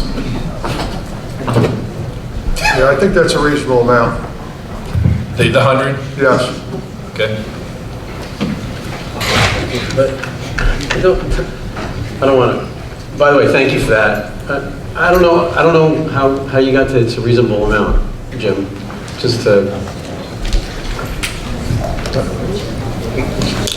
help us. I'm sorry, I couldn't hear you. I don't know how you got to it's a reasonable amount to help us. Because they're meeting the ordinance. They don't have to do that. They're offering to do it because they realize the board wants more and bigger trees on the site. So in that regard, I think it's reasonable. And again, we're talking about a waiver, we're not talking about a variance. Well, we're not talking about a waiver. We're not seeking a waiver. We're talking about a design standard, we're not talking about a zoning standard. That's the difference. A design standard with which we're complying, but we're willing to go above and beyond and add to that, even though it's at our discretion to pay into the shade tree fund. We're willing to, in exchange for that payment, plant the trees on site. I'll have to let some of my other board members make their. So I'm not clear what you just said. Did you say that you're going to add 100 trees and diminish what you were going to pay to the Shade Tree Commission? The shade tree calculation is based upon the number of trees being removed minus the qualifying trees being planted and whatever the deficit is. By planting an additional 100 trees, 50 of which are going to be 4-inch caliper, that reduces our deficit and thereby reduces the amount in the calculation. Okay. Do you agree with that, Mr. Higgins? Yes. Any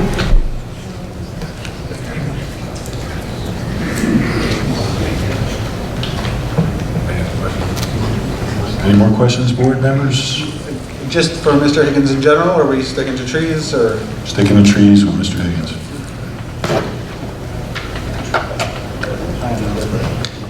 Okay. Well, is that the largest concession that you'll make? Yes.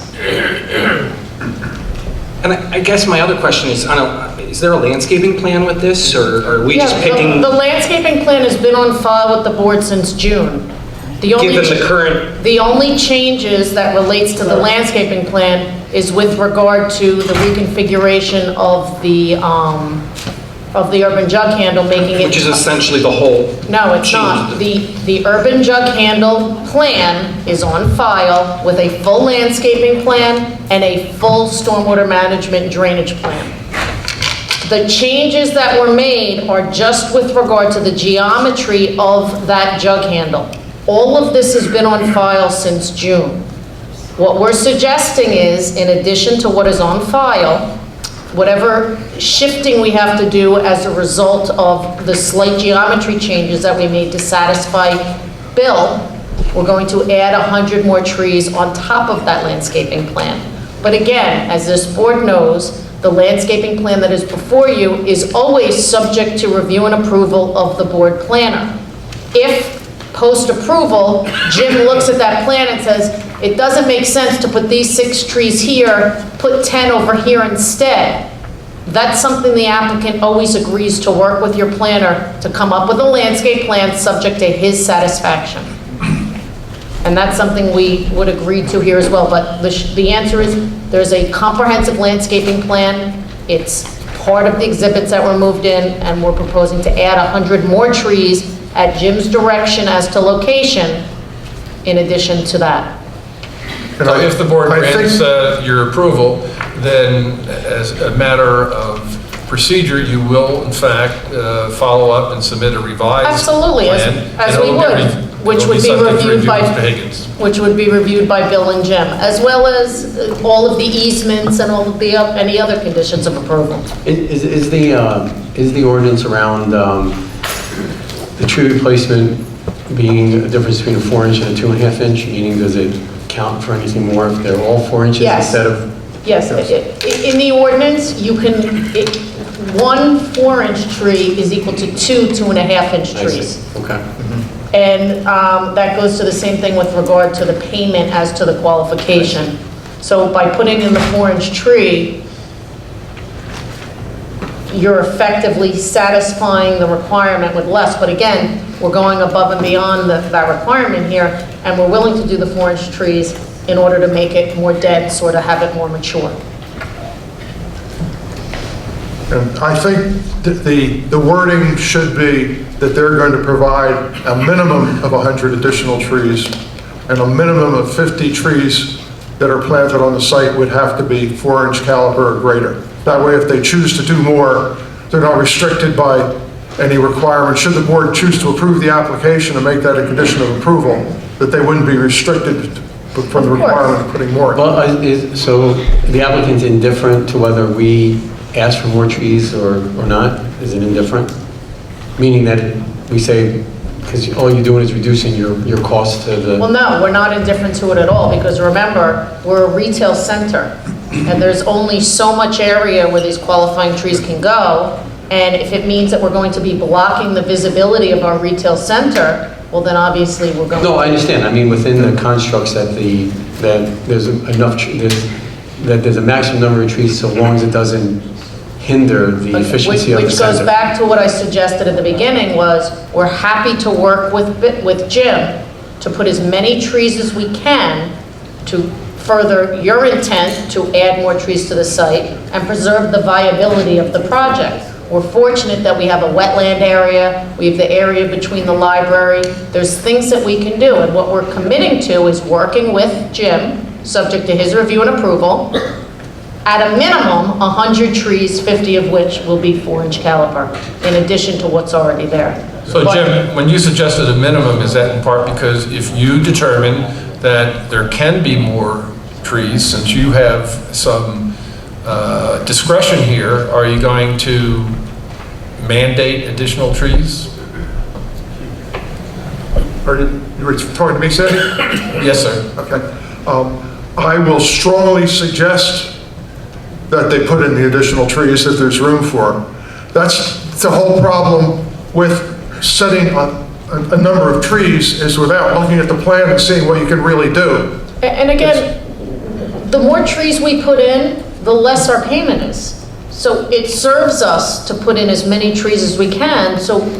That's what I meant, you're indifferent. Yeah. You're indifferent. We're indifferent as long as it fits and it's reasonable. I think Jim is reasonable when it comes to balancing the interests of having a viable center and the board's interest in trees, as he's been doing for all these years. So again, and believe me, there's been lots of times where I've disagreed and lost to Jim when it came to where trees were going and how many.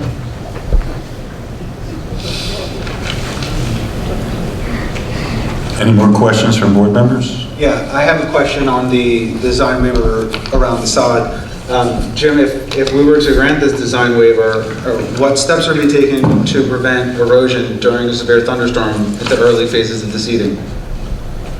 They would have to, where they did the seed, planting the seed areas, they would have to mulch it to make sure that it wouldn't, it'd either have to be some sort of a spray mulch that they put on with the seed, or probably not straw. That probably won't be as good, but they'd have to take measures to I can tell you that typically, and what's similar with other projects that are going on right now, Freehold Soil Conservation oversees that, but I can tell you that your township engineer and your board engineer also watch it very closely. If there's any erosion, soil control mechanisms have to be put in place, such as, Bill, what is the stuff on Toll Brothers where they have to put down the burlap or something? Yeah, mulch netting. Mulch netting. They put down mulch netting, they put down Mulch burlap. netting and things like that. There's a lot of different things you can put in place while you're waiting for germination. If approval is granted, one of the conditions will be satisfaction of the Freehold Soil Conservation District standards, including a certification of erosion sediment control plan. Correct. So that's a mandated step, and the purpose is to do just what the inquiry was about, which is to control and stabilize and to ensure at the end of the project that there is viable grass in the proper locations and soil in the proper locations. That's fair to say, Bill?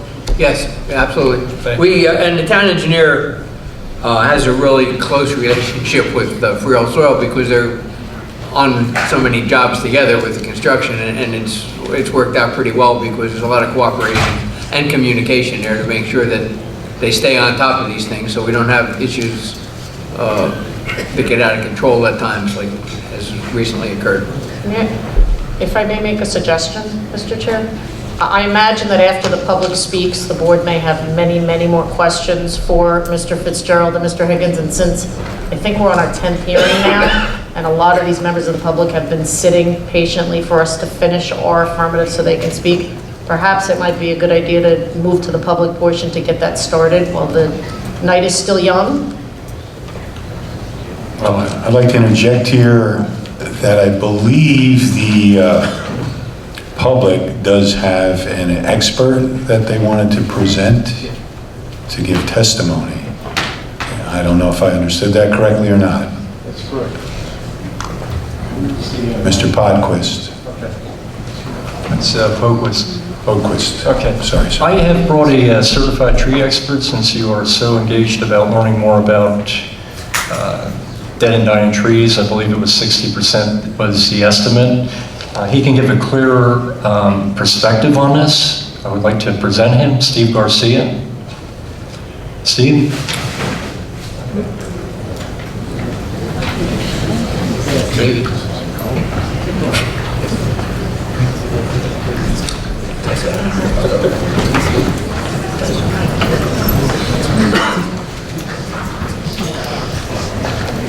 You need that microphone.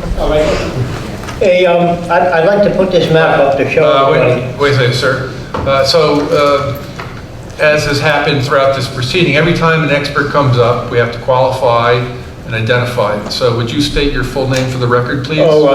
Stephen Garcia. Okay, and so since you're planning to testify as an expert, you have to prove to us that you have specific qualifications in what you're going to testify to. So I've could been a you- certified tree expert with the state of New Jersey for over 30 years. And if I could have him sworn in before he says that? That's fine. Would you raise your right hand, please? Do you swear or solemnly affirm that the testimony that you're about to give will be the truth, the whole truth, and nothing but the truth? And if you're swearing, and so as you swear as God would require. You got it. Okay. And I can stipulate to his licensure, I did have an opportunity to receive a letter from him in advance of the hearing. While his license number on his letterhead is different from the one on the state website, he is listed as a licensed tree expert. Thank you.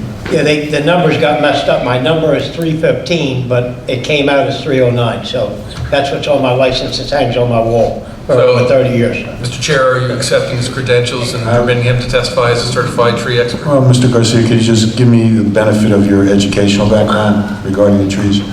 Oh, yeah, I started working with Brummer's Tree Service sophomore year in high school. Okay. And I worked with him for like 10 years. And I wanted to take the certified tree expert test in 1976. But Brummer worked for Bill Porter in Rumson, and he broke his back sleigh riding, and then he said it happened at work. So Bill Porter kind of had a hard-on for anybody that worked for Brummer, so he wouldn't let me take the test. So I had to wait till 1989 to take the test. Mr. Garcia, you took the Okay, test. sir, we will accept your credentials.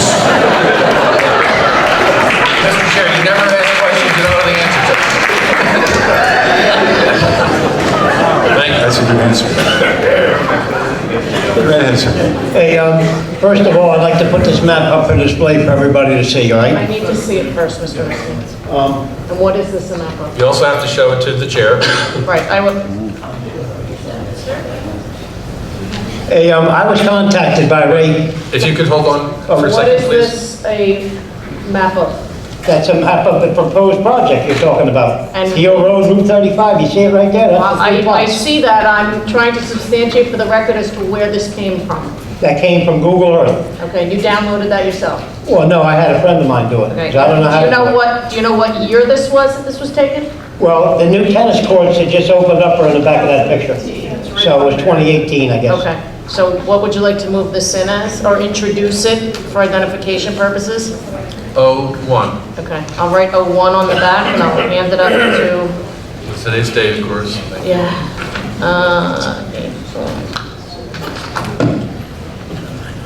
You don't have extra copies, do you, sir? Oh, yeah. You want me to get them? If you have them right there.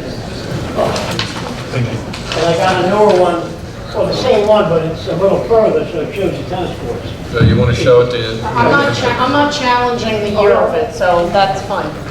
So you need another one of these in here? No, this is fine. Well, can we show this so everybody can see it on that board up there? I don't know. No, there's no way to put it up there without having it on the computer. Well, if everybody sees this picture here, right? Well, Mr. Garcia, your testimony is to the board, not to the public. Well, if everybody sees this picture here,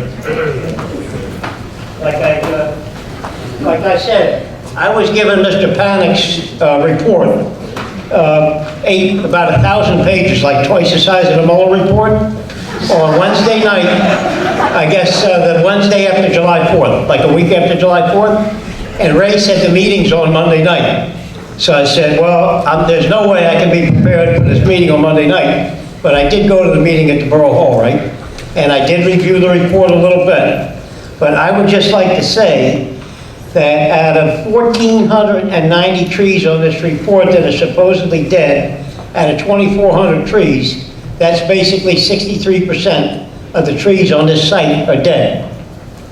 And as you see this picture here from Google Earth, I wanted to get up in a plane. One of the guys from the Forest Fire Service has a pilot's license. And I tried to get him to take me up over this site in the plane and get some pictures, but time was very limited. So I got this off of Google Earth. And that's the fastest thing I knew what to do. And as you can see on this picture right here, if over 63% of these trees are dead, this would look like Paradise, California after that fire last October. Mr. Garcia, was the testimony, when you read the report, did it say that 63% were dead, or did it say that they were dead, diseased, or dying? Dead and dying. Dead, diseased, or dying? Yes. Okay, and did you have an opportunity to inspect those trees? Well, all I could do, because of limited time, was look at this picture here. Okay, but so... And I've known that site for years, because back 40 years ago, we used to dump chips there when I worked with Brummers. I used to go by that site every day. Sir, is it your testimony then that a tree that is diseased or dying would not have a green canopy? Yes. Okay. So, like I said, I was never able to walk through the property, but I think it would be beneficial maybe if everybody here would walk through the property and we can get a better idea of the dead and dying trees. Because, I mean, I can explain one thing, like as a tree guy, going to anybody's house in this room. Somebody's got there's a dead tree basically in every yard. Trees got vines on them, trees might have a little bit of a disease or something, but that's everywhere. But as far as invasive species on that property, there's the standard trees you'd have anywhere, like in this area, oaks, pines, hackberry trees, gum, a lot of gum trees because it's wet there, you know? And where he came up with this 63% of these trees are dead and dying, I don't know where that came from. So that's what I'm here to talk about. Any questions about the board? Sir, do you have an estimate of how many trees are dead and dying on this property? Looking at the canopy of these three sites, you see how green this is, right? And with all the rain we've had probably since this was taken, it's even greener yet. So Mr. Garcia, so you're counting the number of trees based on the greenery of the tallest trees that you can see in the canopy without having any understanding as to which of those are the appropriate caliper that would count, or which of those may have diseased or be done? Well, I would say the picture speaks for itself. We do plots down in South Jersey with New Jersey Forest Fire Service, right? Like to contain the pine bark beetles. And when you see the aerial pictures, you can see the dead trees because they're red and brown. So that's how the Forest Service knows how to send us in there to cut them. They'll take an area where the pine bark beetles are, whether it's on the Atlantic City Expressway or whether it's in downtown Hamilton. And they'll do a flyover, and if they have to send foresters in there to map it out, they will. And then they'll pick out the dead and dying pine trees from the pine bark beetles, and they'll send us in with a saw crew from New Jersey Forest Fire Service, and we cut the trees down in the area. But you can tell the areas just by looking at a picture. So your expert opinion is based on an aerial picture. It's your opinion that the 1,000-page report is inaccurate? Well, I've never had a chance to walk through, so how can I say that? But looking at this picture, this speaks for itself. Okay, that's your testimony. Mr. Higgins, do you have any comments or questions? Well, one question I would have is, when you're looking at a pine barren site, and the pine trees are dead, they're brown. What about a deciduous tree, if that's dead? Can you spot that from the air that easily? Sure. But you can spot gypsy moth trees by the thinning of the leaves. You can spot dead deciduous trees the same way. Same they're way? not going to have any leaves on them in the summer season. If they have other trees. How much of that green are vines that are choking out the trees versus leaves of the trees? Can you distinguish from the air? Well, you know what? I mean, you can basically tell. Mr. Garcia, can you distinguish from the air that the live green is canopy of a tree versus vines on the tree? Yes, you can see the canopies right here.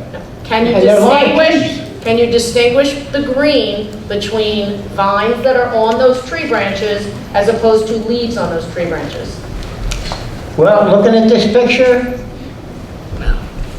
I would have to say that I would have to do a walkthrough. I'm asking you, based on the picture, can you tell if that green are vines or the leaves of the trees? They're the leaves of the trees. And that's based on what, Mr. Garcia? On my personal opinion. Okay. From looking at forest fire pictures, pine bark beetle pictures, gypsy moth till pictures, longhorn Asiatic beetle pictures, emerald ash borer pictures, you can tell. But none of those spoke about vines. So my question is, can you distinguish from the air the leaves of the vine versus the leaves of the trees? I would say yes. Okay. Mr. I'd like to add a side note. Would you like to ask some questions of your witness? Not a question, but a side note. Mr. Garcia was not allowed on the property to visually see them in person. understand that. Any other questions, Mr. Higgins? That's why I wanted to get a flyover, because I couldn't go on the property, so I said if I can get up in a plane, I'll do that. Any board members have any questions for this witness? Again, according to the rules, the applicant's attorney has the right of cross-examination. Do you have any other questions? No, again, the health of the trees is not, I don't want to say the word jurisdiction, so within the purview of the board, it's something that would be submitted to Ron separately from the board. So that being said, I can appreciate that he thinks that he can distinguish green leaves of a vine versus green leaves of a tree from an aerial photo, but... But you have no more questions? I don't have any more questions. All right, thank you. Mr. Garcia, thank you very much for your testimony. Thank you, folks.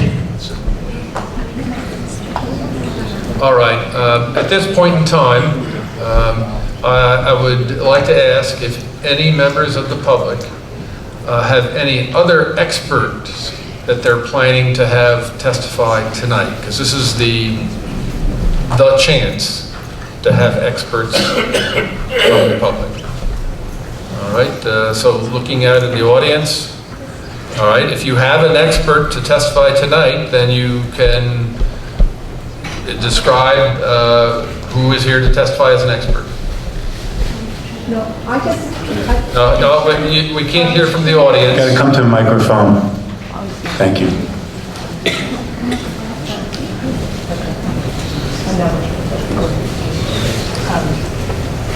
No, I just was wondering with the tree expert... Excuse me, we know who you are, but for the record's purposes, we need to have you... Jackie Wenzel. All right, thank you. Okay, no, since we had the tree expert here and he wasn't given the okay to walk the property, would this be the time to ask for that permission so we could have somebody represent the community in this regard? It's such a big part of the project and the demolition of the land. As I explained to Mr. Garcia and I explained to Mr. Poquist, we're not opening up the property for examination to the public anymore. Then we're going to allow someone's engineer to dig test pits to see whether or not our drainage calculations are correct. We are meeting the letter of the law and the ordinance as it relates to what our obligations are.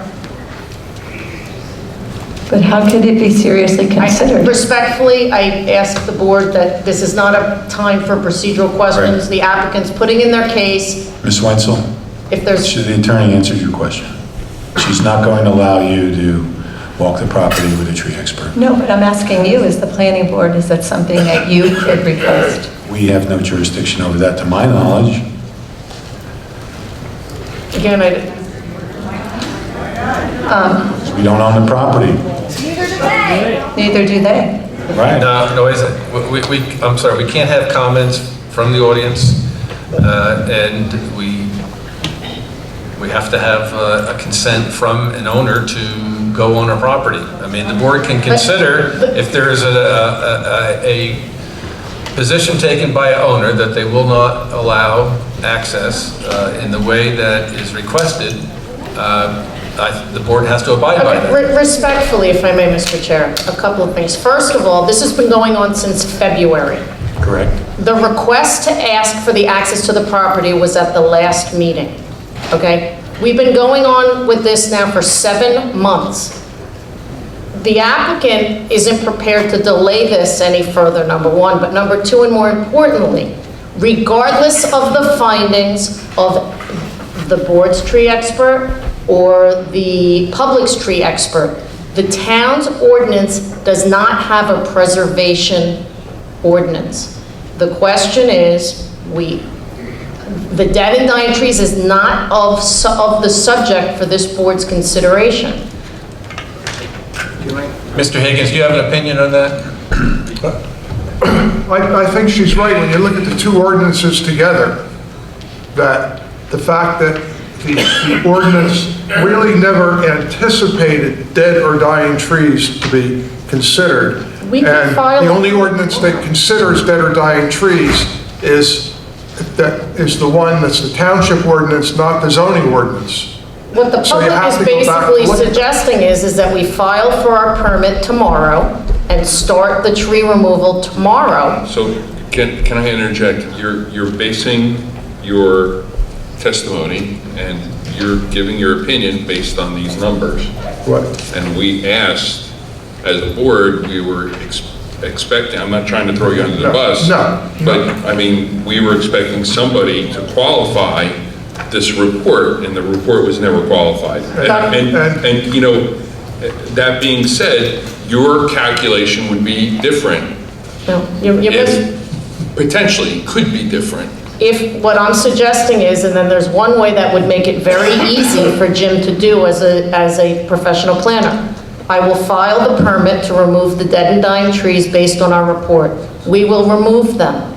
Then Jim can count the number of trees that have a 4-inch caliber, the 6-inch caliber or greater. Then it's not a matter of expertise, it's a matter of how many trees are on the property at a 6-inch caliber or greater. If the board would like to have us do that before the final tabulation of the amount that's owed is due, we're happy to agree to that as a condition of approval. However, we are not making the health of the trees an issue for this board because it's not within the board's purview. I will file the application tomorrow. I'll have the trees down the moment that permit is issued, and then Jim and anyone else can walk and count the trees that are remaining that are of qualifying size. How could you do that without how could you take down trees that aren't determined to be dead or dying? Like, I'm not suggesting we're doing that. it's a threat, and it It's just not, gets old after. it's not a threat. I'm making a point as to You're what. saying that you're legally allowed to do what you're doing, and you're saying if we don't acquiesce to you. I'm not asking you to acquiesce, we're agreeing to comply with the ordinance. There's no acquiescence here. We agreed to comply with the ordinance. May I ask a question? Can I, I'm just, This is getting out of control. I believe it's time for public comments. No, you have to wait for public commentary, ma'am. can I just finish about the tree though? What we're talking about with the tree expert? They're not going to allow them on the property. But I don't understand how that's legal. It is legal, and Mr. Chairman, I think on this particular issue, that council has given her position, and you've heard from Mr. Higgins, But if they're going to take down diseased trees based on the developer's expert, and there's not an objective point. To sustain it, Ms. Wenzel. Testimony, Ms. Wenzel. if this is her opportunity, then she can. We're not at the Ms. comment Wenzel, section. it's not the comment I have section someone yet. from the DEP that I will have comment, and I will give my statement. Well, let's just verify. So, wait a second, sir. Hi. No, we're not at, are you here for comments? Gerald and Mr. Higgins? No, we're not at comments yet. No, I want to Mr. verify. Fitzgerald and Mr. Higgins, not for comments. No, we're not doing that now. The question is, we'd like to verify whether or not any members of the public have any experts. And so if anybody has any experts, and that was the reason why we recognized Ms. Wenzel. We got into some side comments. Is anybody planning tonight to present experts? And if you are, okay, would you come up, please?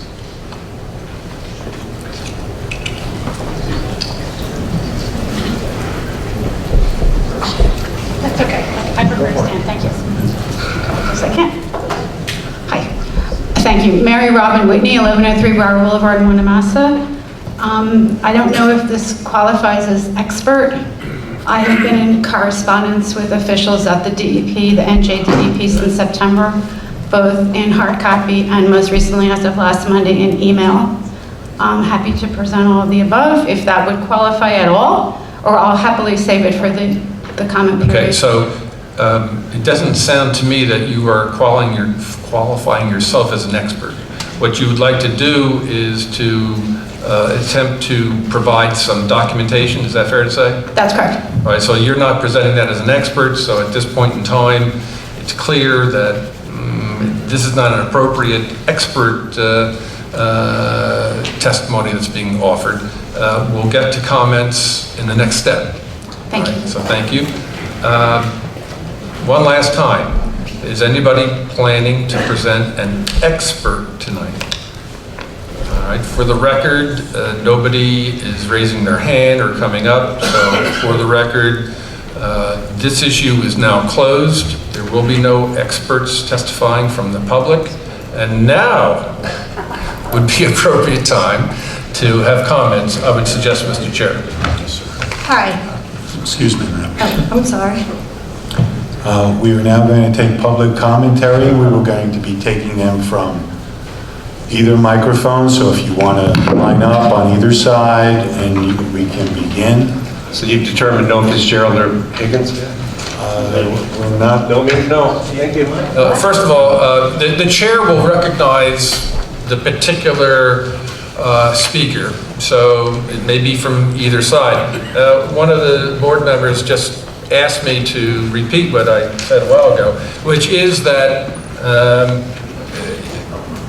there will not be duplication of testimony. Is that the point? So if one person is recognized and he or she goes through an issue that the next person or another person thereafter would have testified to or given a comment on, then that subsequent person will not be permitted to say the same thing, but they will be permitted to say, I agree with what was said by whoever.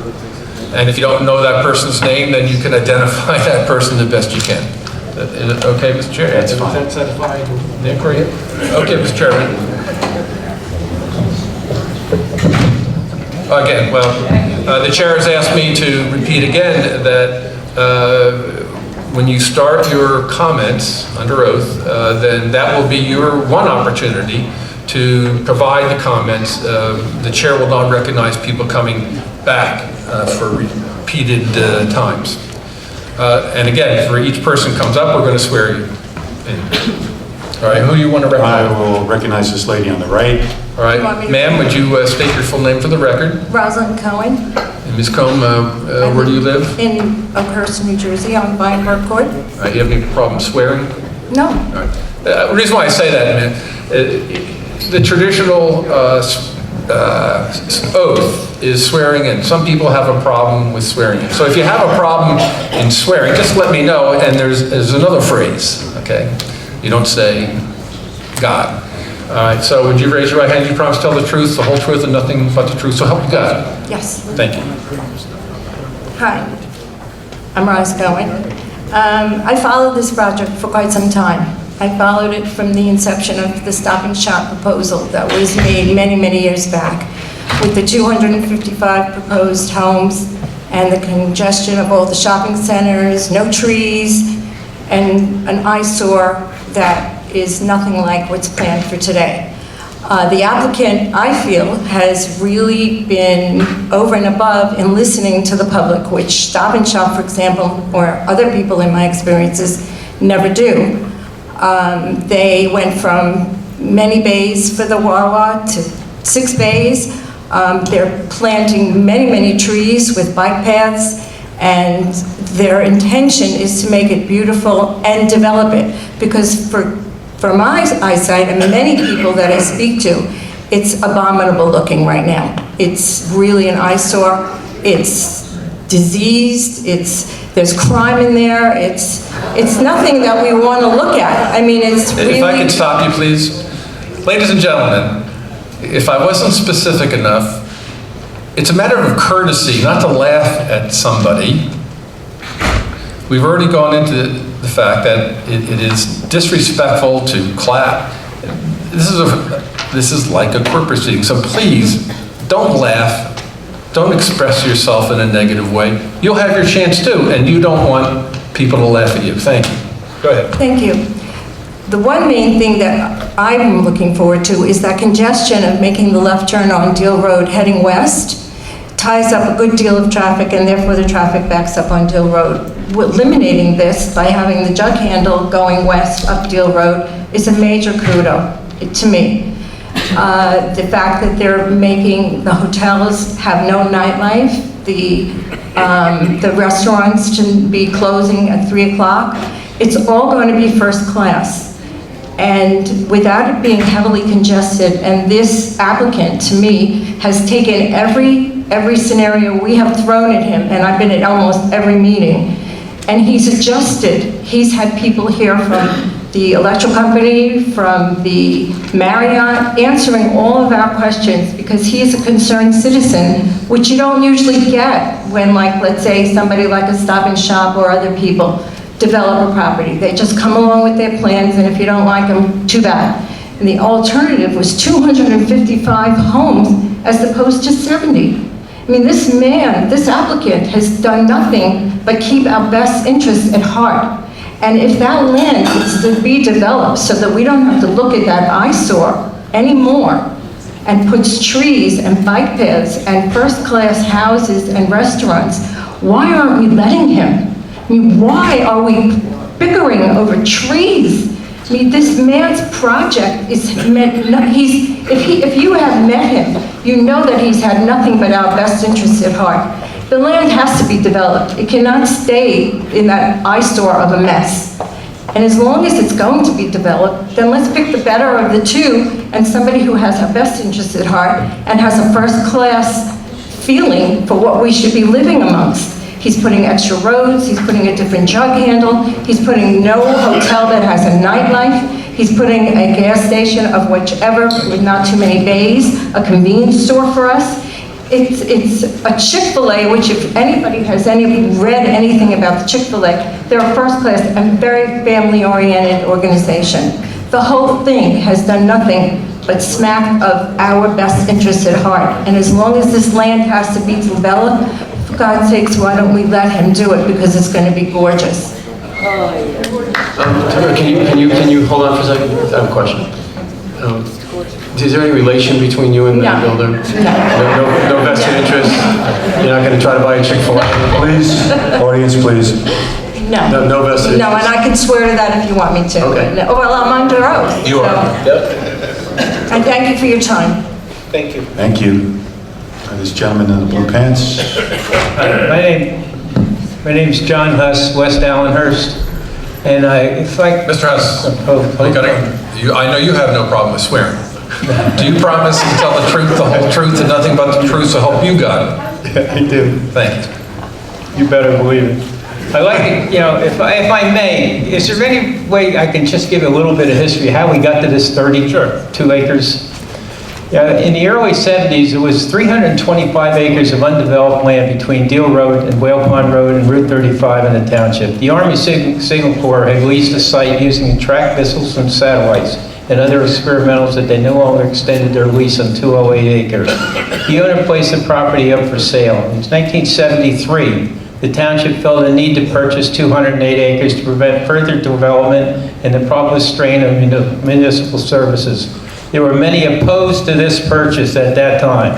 Through the want of Mayor Playa and council, along with a push to residents by the Environmental Commission, the township purchased and was then called the Deal Test Site.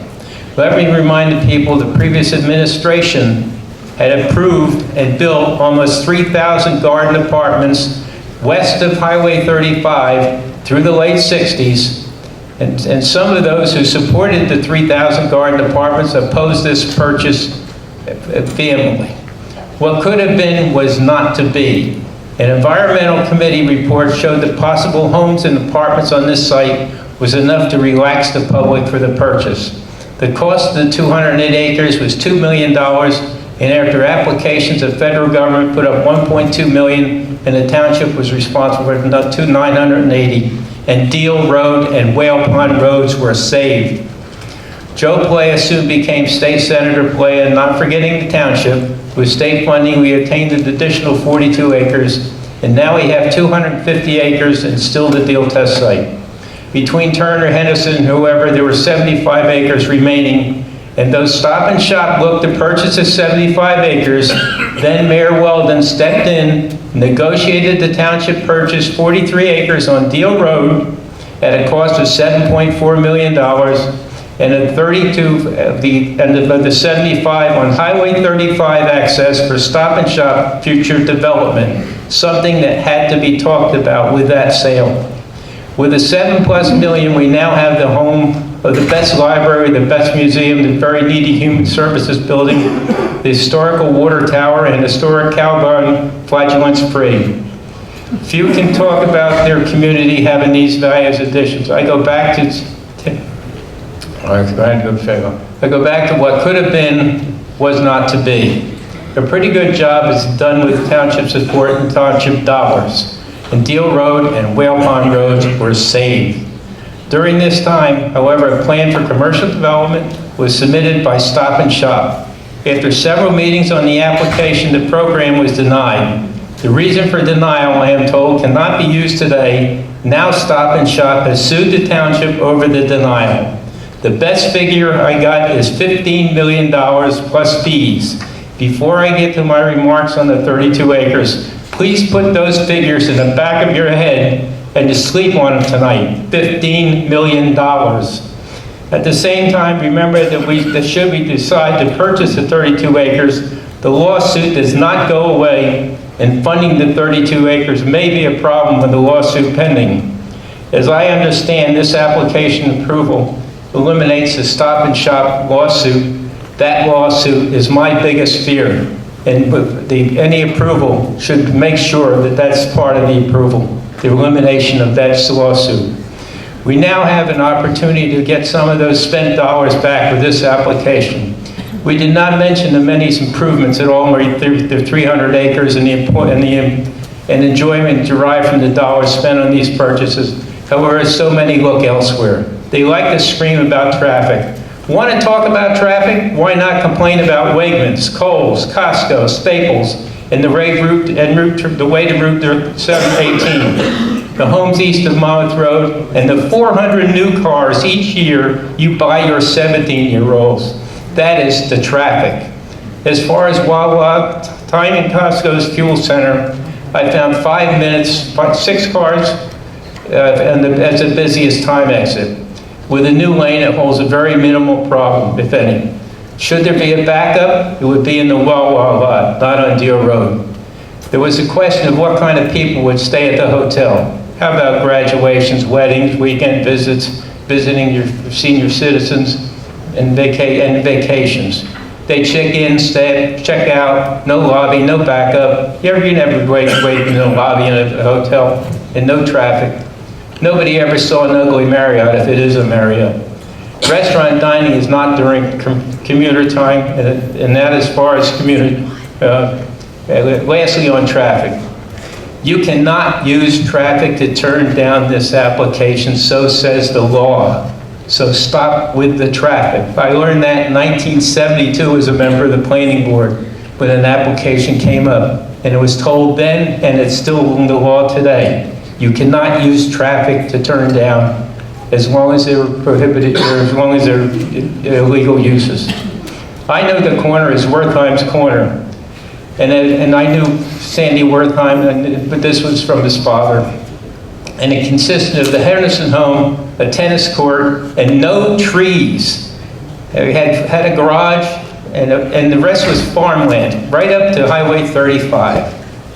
In those days, Highway 35 was 2-lane, by the way, and with no barrier. A lot of fun. Many would not remember all this, but I do. And then as far as, yes, there's going to be construction problems, no doubt about it. They are going to be temporary. But nothing was worse than the Highway 35 when it went to 4 lanes and no barriers, or the septic, or the sewer program in 1968. You want to talk about a mess in the township. Could you condemn and purchase, and the owner would not take your offer to court, and the judge, you go to court, and the judge said, we'll give you a different number. The place is assessed at like $9 million, so you're not going to take that. So you want to offer him, and he says no, you condemn the thing, and the judge says, I'm sorry, it's going to be $25 million. Guess what? You're stuck with $25 million. Now that's besides the other 15 million, now you're stuck with another 25 million. And they count, and I saw, this lady had said, at council meeting, I saw 7 different plans, and this last in coverage from 80% down to less than 5%. I looked at a $100 million program, this built out. You can add this up to $100 million assessment, and which would put $2 million in our kitty. Now, if anybody here would not like to have $2 million put in the kitty, there's something wrong. Jackie was trying to go before me, so I know she's got a lawsuit going, and I'm going to quit because I don't want to get involved in that. But it already cost us $25,000, $30,000 worth of legal fees already. Thanks. Thank you, Mr. Huss. Do you have any questions, Mr. Huss? No. Thank you. I lived in the town for 59 years and served on all the boards and everything else, so. And you're not related to the applicant? You're not related to the applicant? No. Okay. Sir, Well, that's the only way you should be in favor. I was going to ask. Sandy Shalom, live on Old Farm Road in Oakhurst. Would you raise your right hand? Do you promise to tell the truth, the whole truth, and nothing but the truth, so help you God? Yes. Okay. Like I said, I grew up on Fairway Lane in Ocean, more recently now in Oakhurst, and I keep hearing about preserving our land, but from what I understand, these are approved uses for this property, and half of the 32 acres will remain either as is or be replaced with landscaping or other pervious surfaces. The traffic improvements are going to help the existing congestion, and the economic benefits like job creation will leave a lasting impression on this great town. We have a lot of open space at Joe Pelea Park. This is a commercial site located on Main and Main. It has always been intended to be developed, as was evidenced when the township bought more than half of this parcel years ago for the library and museum, with the understanding that the rest would be for private development. I'm related to the applicant. Any questions, council? No. Do you want to ask his relationship? No, he just stipulated he was not related. And You're satisfied with that? Okay. I am. And honestly, I said it as a joke. I don't know that it's appropriate to ask about relations or not, whether or not someone's related. There's certainly, if they're township members, they have the right to speak. I'm glad you clarified that. All right, Mr. Chairman. Hi, Jeff Klein, 26 Stonehenge Drive.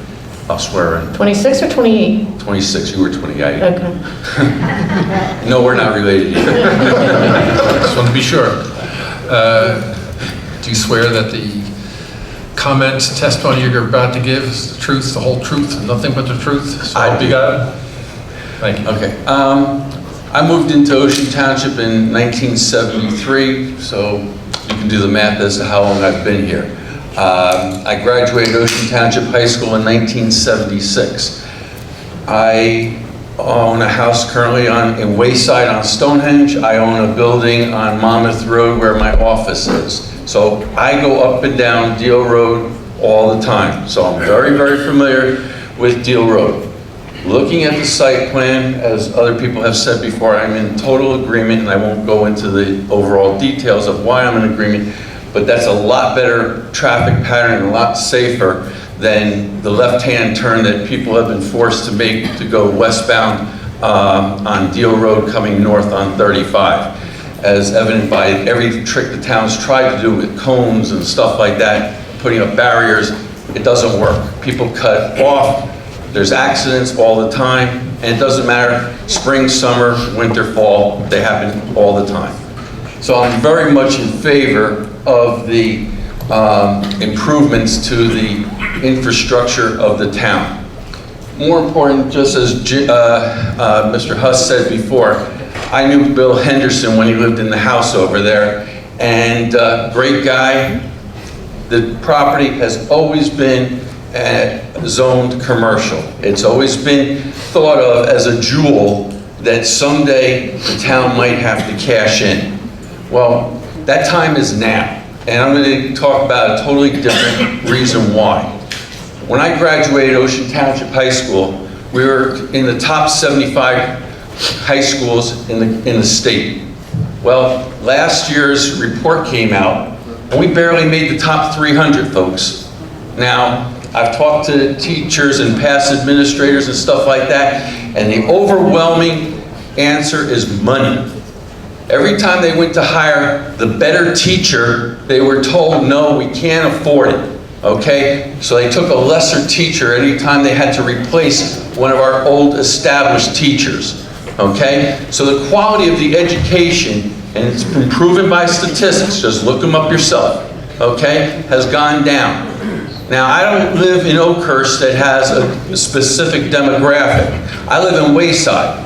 People interested in buying my home are only interested in moving to Wayside if it has a good school system. So if you want your property values to stay high and to continue to go higher, you've got to make sure that the town has the money to invest in its school system. Now, the numbers are thrown around, but let's keep the numbers simple. Let's say it generates $1 million rateable. Well, according to the tax bill I just got from the town, that means $630,000 will go directly to the Board of Education. That $630,000 pays all the debt that we're carrying, it doesn't pay off the debt, it pays the carry on the debt. Plus, it then frees up money that's being used for the debt and puts extra money in the pocket so we can improve the education for our kids. Because that's what we're really here for, is our kids. We want to have a better life for our kids. We're trying to create a better town. Well, the only way you're going to have that is if you have a first-class education system, and you need that money to improve that system. Thank you for your time. Just before you leave, I know you're a realtor, you have a place. I have never done business with them. I have no financial interest in this at all. Thank you. Okay. Sir, on the right. My name is Stephen Shalom. I live on number 36 Old Farm Road. Raise your right hand, please. Do you swear that the comments and testimony that you're about to give will be the truth, the whole truth, and nothing but the truth, so help you God? Yes, I do. Thank you. There's a lot of statistics being thrown around, and I'm not educated in some of those numbers. All I know is I lived for many years, before I moved to Old Farm Road, I lived on Fairway Lane. And I passed every single morning that intersection to go on Highway 35 to make a right to go to the Parkway. I wondered every day of my traveling why that area was like it was, why it was never developed, and why something that was on a commercial highway was full of branches and dead trees and leaves and things like that. These gentlemen now have come up with a plan after many, many visits that I've been here myself to see, improving to what the people want. They obviously have the right as commercial property to build much more than they've agreed to build based on the feelings of the people to try to keep it somewhere in the middle. They're building a first-class shopping center with the right people, with the right things that are going to be there. You'll have tourism from the hotel, which will bring money into the area, jobs. And at the end of the day, it's going to raise a lot of money for the towns. Our taxes will not have to go up; they should probably go down based on what's being brought in. But I'm not a tax expert either. All I'm saying is, based on what I'm seeing, they have dog path, they have things for children to do. It's a destination instead of having woods and leaves that mean nothing. It is a commercial highway. It's not a residential. It's not a residential place. It is zone commercial, and they're going to build the most beautiful commercial thing that we could have in the area. So I think that we should give them the approval that they've tried so hard to get, meeting after meeting, and trying to accommodate everybody in the town. So that's why. Thank you, sir. Any questions, Council? Gentleman in the white shirt here. Good evening. Pat Conti. I live on 18 Isel Avenue. Sir, do you swear that the comments, the testimony that you're about to give will be the truth, the whole truth, and nothing but the truth, so help you God? I do. So I've lived in Ocean Township. I moved to Ocean Township about 14 years ago, so I don't have the same perspective as Mr. Huss, but I agree with his comments and mostly with his concerns about a protracted lawsuit that eventually would cost Ocean Township, a considerable amount of money. I also have been following this development since, I guess it was the Stop and Shop development many years ago. And as I look at this plan, I see it's a lot scaled down, and it seems to be really appropriate to the size of the land. And with the new traffic pattern, because I live off Logan Road, so I travel down this road all the time. I think with the new traffic pattern, it should alleviate a lot of the congestion at Highway 35, and overall just looks like a good plan to me. I support it, and I hope it gets built, and I hope it gets approved. Thank you. Thank you, sir. Any questions? The gentleman here.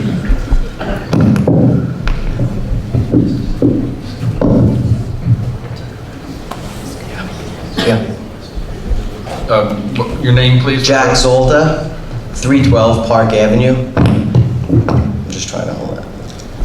Do you swear that the comments, the testimony that you're about to give will be the truth, the whole truth, and nothing but the truth? So Yes. Thank you.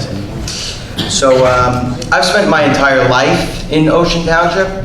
I was born on Kramer Court, right off of Deal Road. Then my teenage years on Dwight Drive, which is right off of Deal Road, just a close proximity to where the proposed project is. My wife grew up on Ampere Avenue, also in Ocean Township. We now live on Park Avenue with our 3 children, still in Ocean Township. So over the years, we've seen tremendous growth in the area. We also have a very strong, sense of pride in Ocean Township, and we're really excited about what's to come. It's been mentioned that our houses will lose value because of this project. I beg to differ. I think that with such a project and such a huge, not huge, but a really nice shopping center and hotel that they're going to put in the area, it's only going to increase the value to our homes. The project will create tremendous amounts of jobs. Will have low impact on our town resources, especially in the school system. It will actually be a multi-million-dollar tax rateable for our township. The proposed traffic improvements are much needed, which have been stated. And I'm here to say that we really need a project like this, now, and more importantly, for the future and our children's future. The Route 35 corridor is filled with old and outdated commercial buildings. This new project will be a gorgeous eye candy as cars exit Route 18 and approach the gateway into our town. We shouldn't be fighting these types of developments. I believe we should be really fighting for these types of developments. Thank you. Questions? Questions? The young lady on the left. Thanks for calling me. Yeah. Not bad, yeah. Once again, Maria Pontones Bonifant, 20 Spanish Drive, and go ahead. Do you swear that the comments, the testimony that you're about to give will be the truth, the whole truth, and nothing but the truth? So Absolutely. So help me God. Okay. So I've been listening to the speakers before me, and there is some truth, I hate to say it to those who are against this, of what they're saying. So let me get to the crux of my concern. As someone very, I think, appropriately described this corner the way it's proposed, the fact that it has a gas station and a hotel turns it into, the feel of it makes it like a Highway 35 truck stop. That's what it feels like. I think it has the opportunity to take on more of a feel of a town center if those two elements weren't there, particularly the gas station. And the reason that in my previous questions and comments I had expressed the concerns about the pedestrian aspect of it and the pedestrian study is that I think that if that were more paid attention to as part of this plan, it could be a very lovely addition to our town because it's already butting up against areas that are recreational, that are pedestrian, and sort of contiguously, everything's kind of connected to our schools. There's 2 schools that are across from the park that is adjacent to the library, that's adjacent to this. So there's a lot of opportunity for pedestrian, activity in this area. If you take away those sort of traveling elements to it and make it more of a town center, I would be more than happy to let my kids roam this area freely. It's just once you start bringing in all the traffic of a gas station and hotels and all this transient activity, then it doesn't sound so safe to me. So I think it could be very lovely. The concerns that I have, I mostly heard the engineering study, and I have to say, my training is in engineering. So when I hear numbers, I really home in on them. So of concern to me is when you do a traffic study and the engineer said he didn't know the length of the jug handle, that's, from a mathematician's point of view, that's not possible. You can't determine a traffic study unless you know the exact length of that. So that it doesn't say to me that his assessment is wrong. I think it's not thorough. And to the extent that this is a planning board and you want to see a thorough plan, I can tell you as a mathematician, not knowing the length of that jug handle and then making a claim about traffic is inadequate, okay? The other concern that I have is the fact that there wasn't a pedestrian study done. Because like I said, I think it could really add a nice character to this town if it did have more of a pedestrian feel, particularly considering what it butts up against. Let me see, there was something else that, another thing I honed in on in my questioning was the space between the first crosswalk north of Deal, off of Deal, that first crosswalk. And the reason for that, again, the numbers person that I am, I found braking and stopping distances from a UPenn study. And so the speed, and granted, you're making that turn, so you're not going to go fully up to the 25-mile-an-hour speed, but the braking distance required for a full stop, according to this UPenn study, and I assume that at UPenn, that's an Ivy League school, they're experts, right? Required for 25 miles an hour is 85 feet of stopping distance, and that takes into account perception reaction distance and things like that. So they're taking the average car, the average reaction time, that speed, and all that stuff. So I just think that, again, taking into account, I'm going to harp on that, the pedestrian aspect of this. And, especially if there's landscaping to hide what's behind it, that can obstruct vision. So how soon is a person rounding that turn off of Deal Road, making the turn into the development or to the urban jug handle, what's the reaction time to stop at that crosswalk, given that UPenn says it should be at least 85 feet, and that's if you can see, okay? So I think that's another case where maybe more thorough thought should go into it.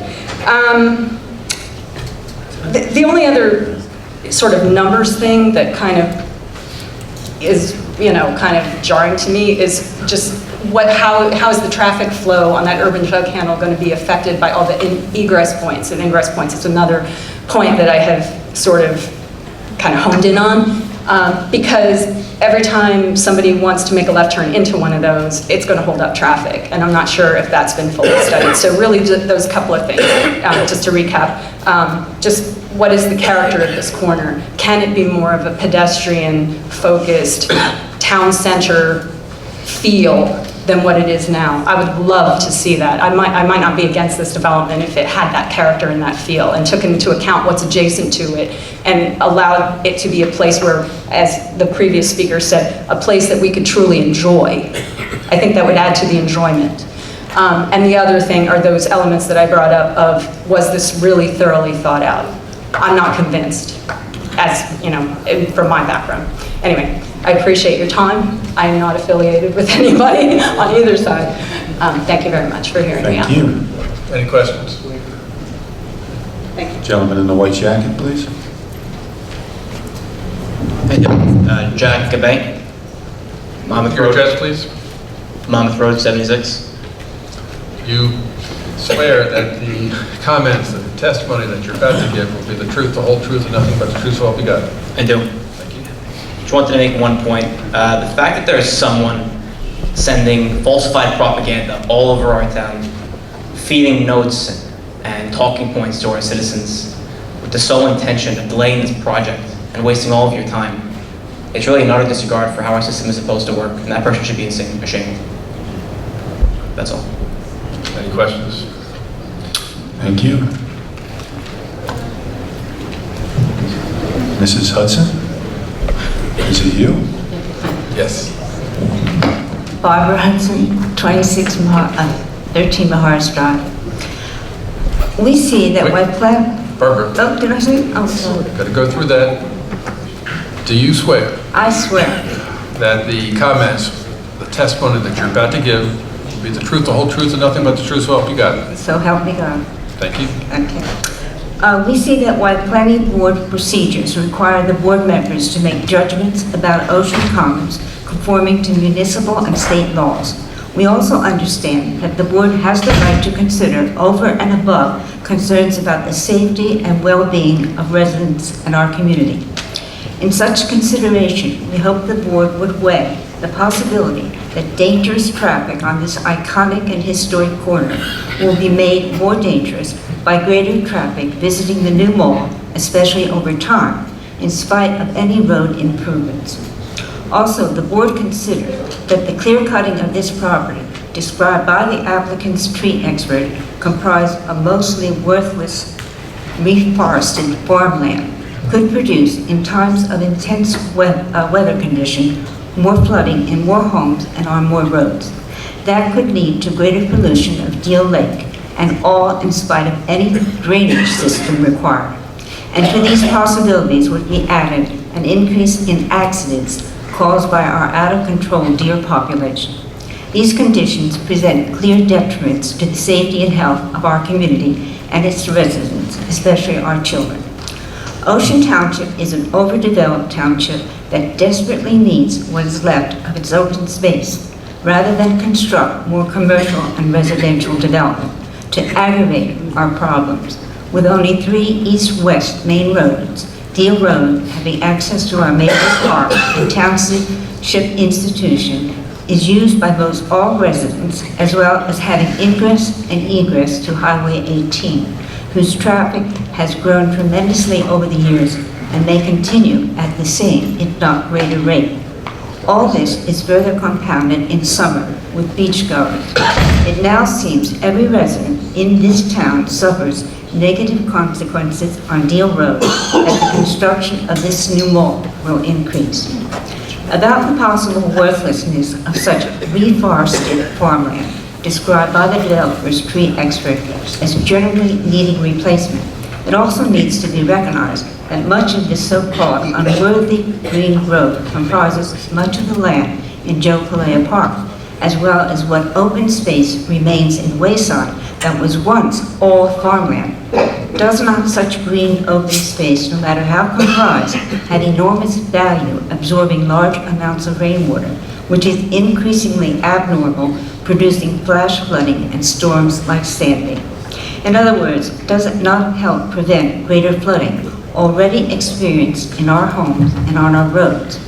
Lydia Scott, manager of the Community Tree Program at the Morton Arboretum in Lye, Illinois, writes in the Chicago Tribune, "Mature trees capture rainfall to help storms from becoming floods. Mature trees intercept 25 to 35% of the rainwater that falls on them.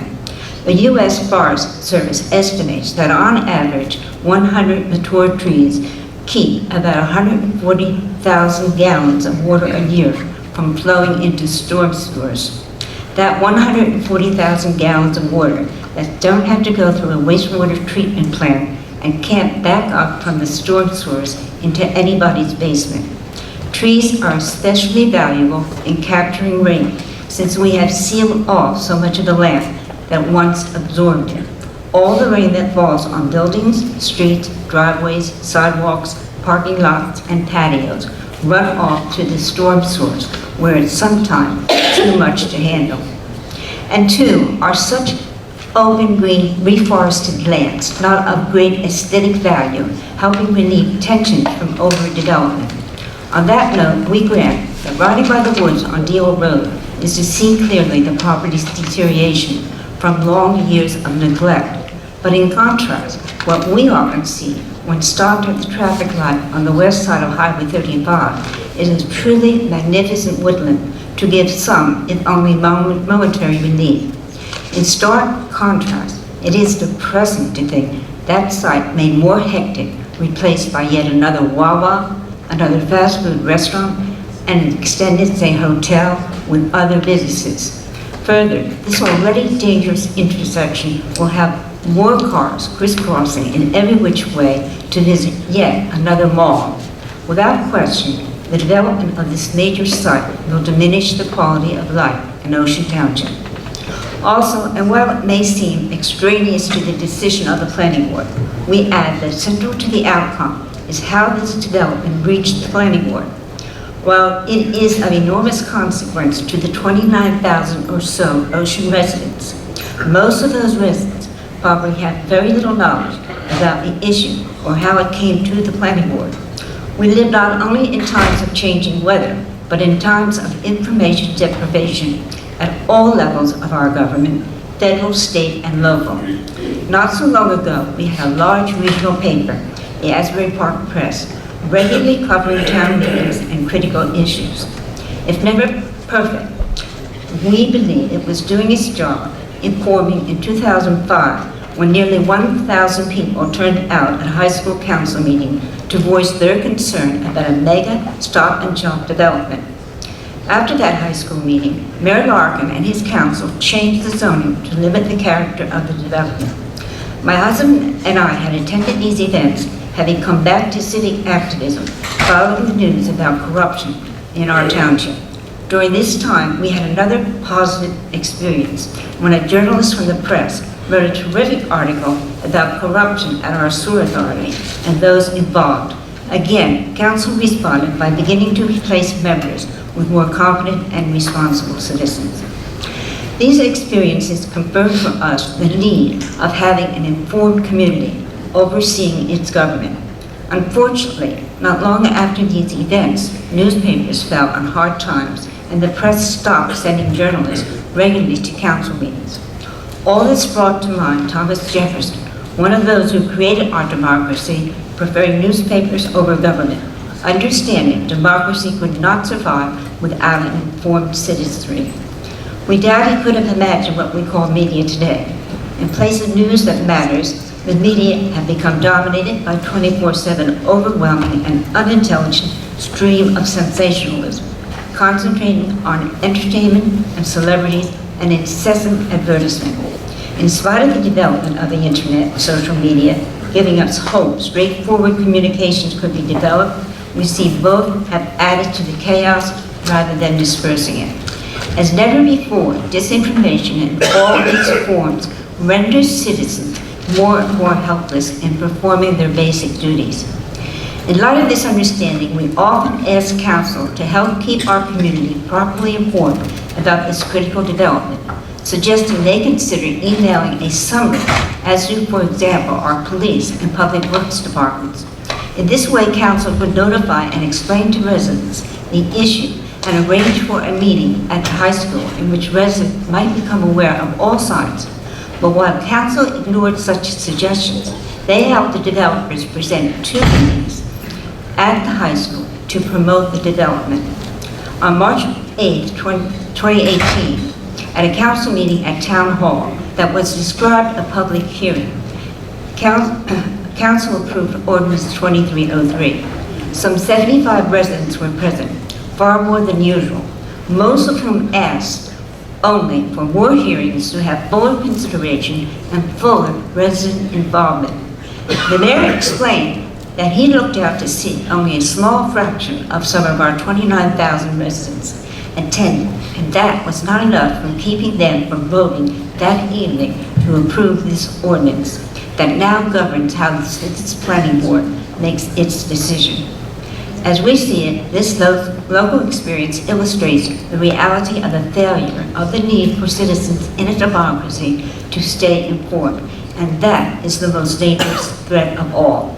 Everywhere, Americans are losing our democratic system, whether it is our federal, state, and as we see it, most importantly, our local governments.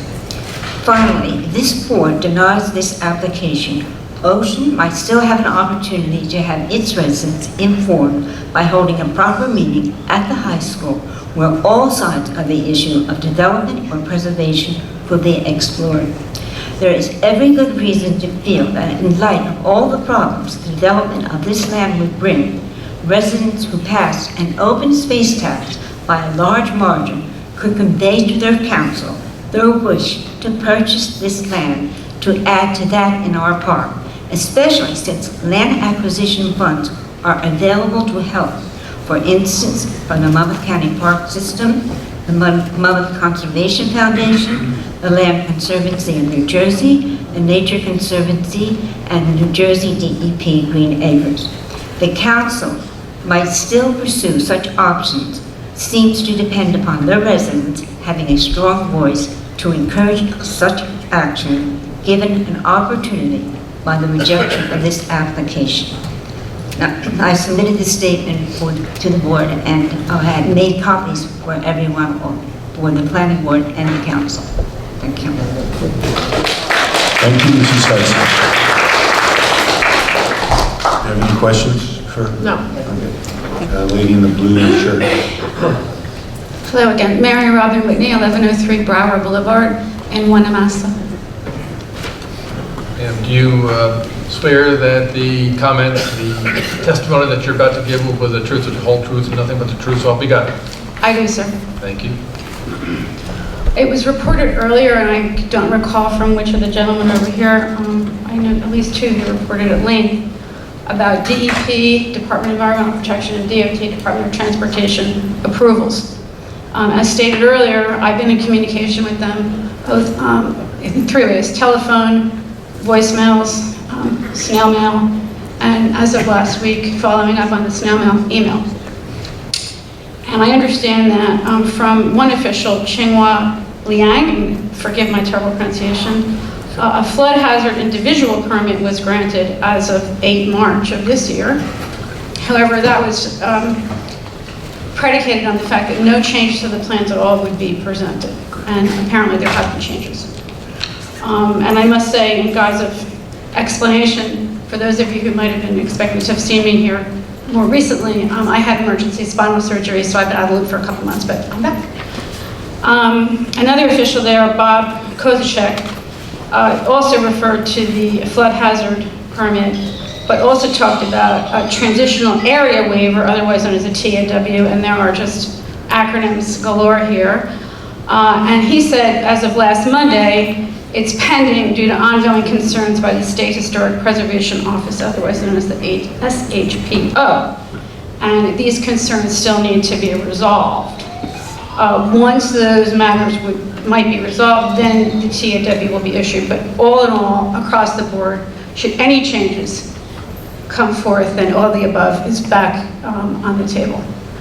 So I hope that you all are aware of these things, but in case you weren't, again, I'll happily share this communication with you. Just let me know the best way to do that.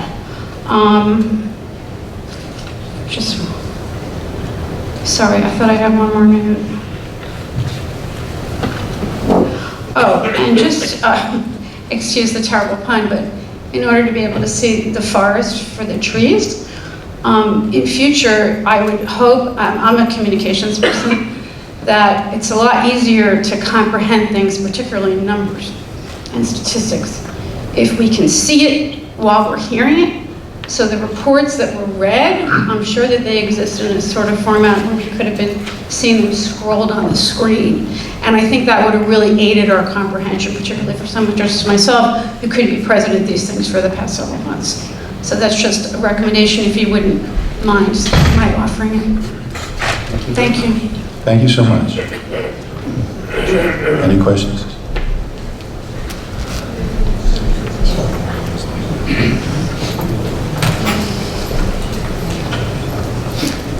Gentleman in the navy blue shirt. Yes. My name is William Nerthen. I live at 1403 Roller Road in Ocean, New Jersey. A hand is up. Sir, do you swear that the comments, the testimony that you're about to give will be the truth, the whole truth, and nothing but the truth, so help you God? I do. Thank you. It was a nice comment about the Navy shirt. I'm a retired naval officer. Been here for close to 25 years.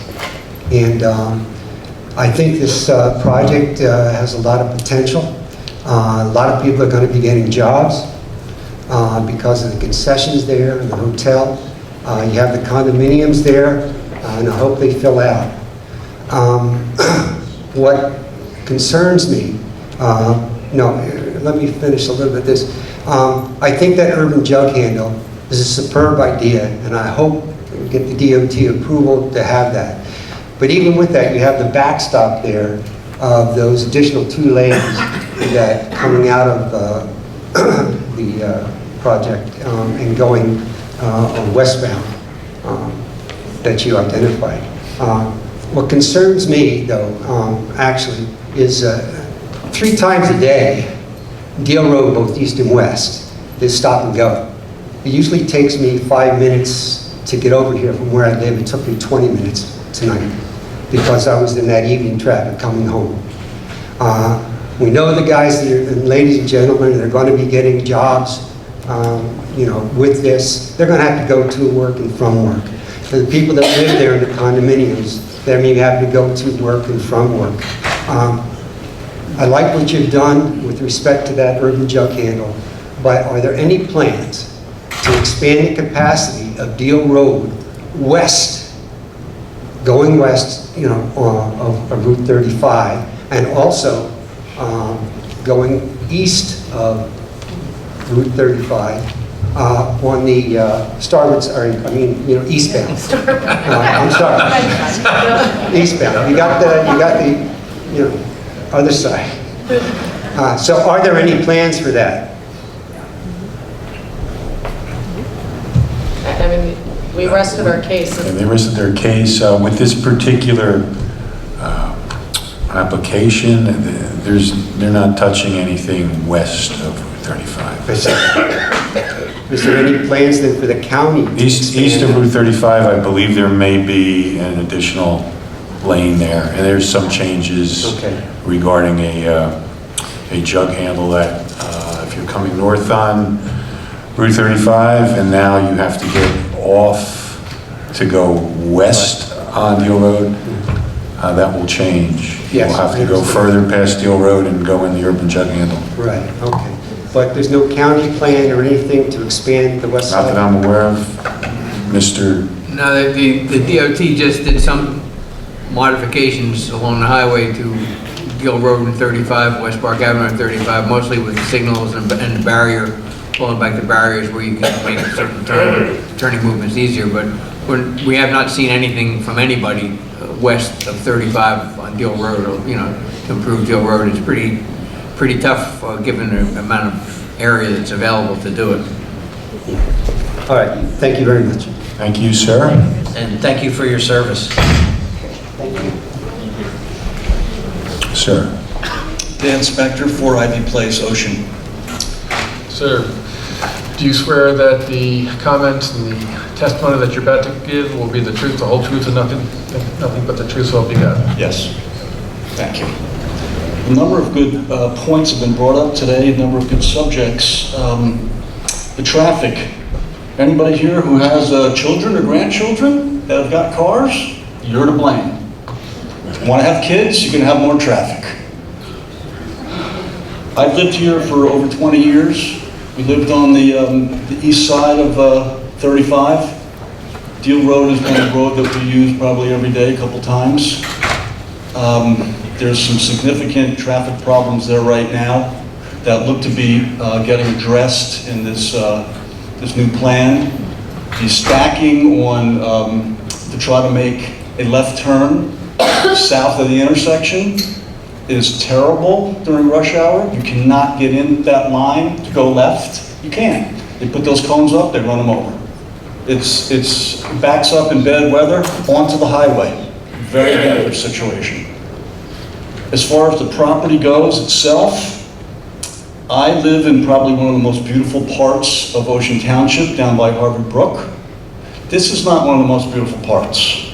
This is a piece of property that's been overgrown by invasive species. It's full of vines. I've walked it. How many people have walked it?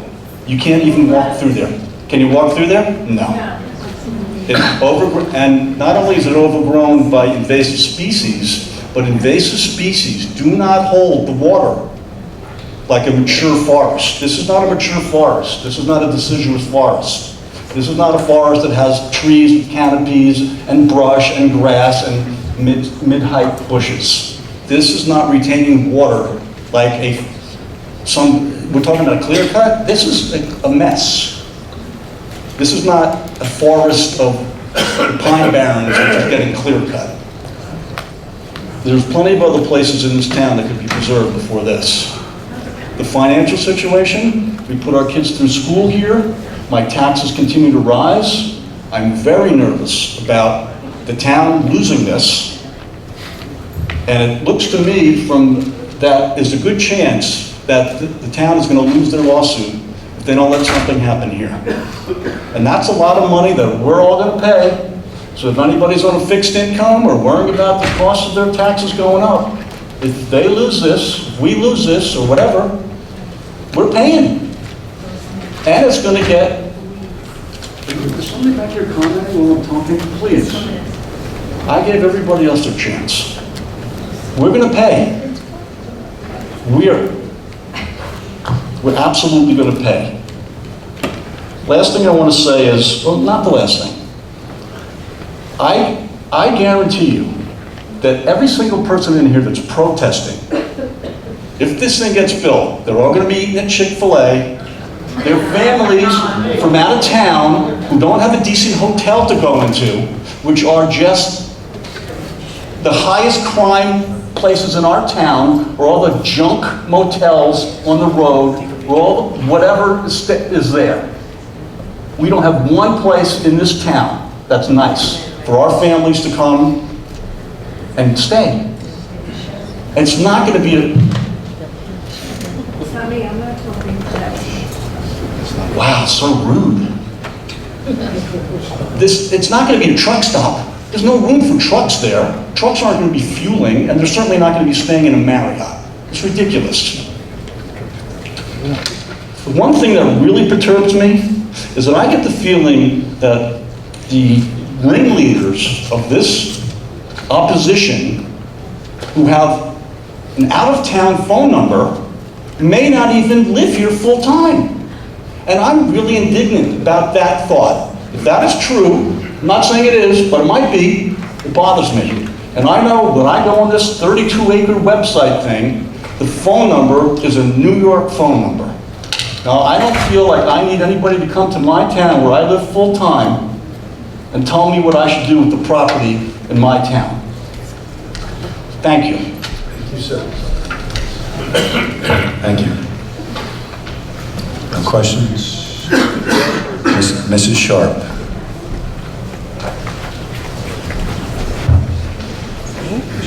My name is Karen Sharp. I live at 1403 Sunset Avenue in Wanamassa. And Karen, raise your hand, we'll go through the ceremony. Certainly. Do you swear that the comments, the testimony that you're about to give will be the truth, the whole truth, and nothing but the truth, so help you God?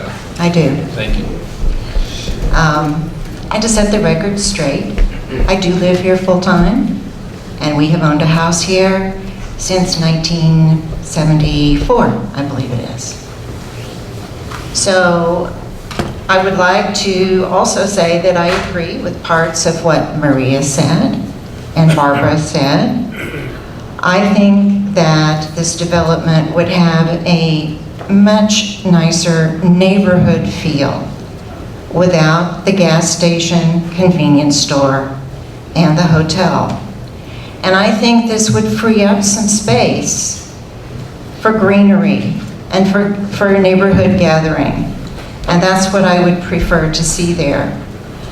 I also think it would be wonderful to have some space that is more park-like, anywhere in the development. I have a couple places in mind personally, but I'll get to that later. In line with what Robin said, the state of New Jersey does impose permit regulations that sometimes go beyond what municipalities require if the project is classified as a large one, and this project is classified as a large one. Municipalities may not allow anything less than the state requires. Statistically, also, applications that have all their permits in place are generally the ones most likely to win approval. This project does not have all permits in place, and some permits have conditional approvals. I do believe that the applicant is waiting for the board to vote before the applicant submits final information requested by the state. And in this case, the board will be voting on the unknown because outstanding requirements of permit approvals are yet to be decided. Now, why has it been so difficult for this project to win state approvals? Rule number 1, this is from the New Jersey Department of Environmental Protection. Know your environmental constraints. This property has some unique characteristics that other properties on Highway 35 do not have. And these characteristics impose some limitations. I believe the residents of Ocean Township are aware of all these limitations. These constraints determine appropriate project design that minimizes disturbance of the environment. Minimal disturbance of the environment means that fewer regulatory approvals are necessary. A project that does not impact regulated areas is preferred. In other words, the site plan should conform to the environment rather than attempting to make the environment conform to the plan. If any applicant determines the appropriate project design that minimizes disturbance of the environment, then minimal disturbance of the environment means fewer regulatory approvals are needed. A project that does not impact regulated areas is preferred. So, again, the site plan should conform to the environment. This applicant has submitted and resubmitted information for their wetlands permit many times over the course of 2 years.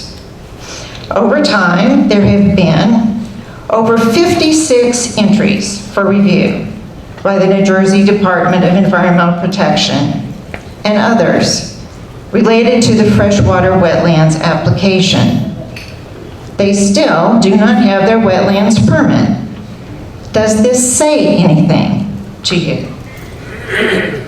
This applicant states that they made 50 variations to the plan over a 5-year period. And I do believe they did. As I said, the site has a number of constraints. All development plans for this site have attempted to ignore environmental facts that cannot be changed. And I'm not speaking just about this applicant. Over time, they have tweaked the facts in hopes of gaining approval. I would now like to direct your attention to an exceptionally rare environmental characteristic of this property that I think many people are not aware of. Most of this site has been open land since a time before recorded history. How many sites can claim this distinction in New Jersey? At one time, there were 3 historical sites on this property. Now there are 2. Both have been recorded with the Smithsonian since July of 2001. You cannot see them because they're buried under the ground. Even if you do know about the sites, you may not have the correct information. In spite of the fact that NJDEP released an environmental enforcement alert years ago that requires disclosure of potential historic resources, developers still try to get around this. HPO is not fooled by this strategy. Do not be fooled either.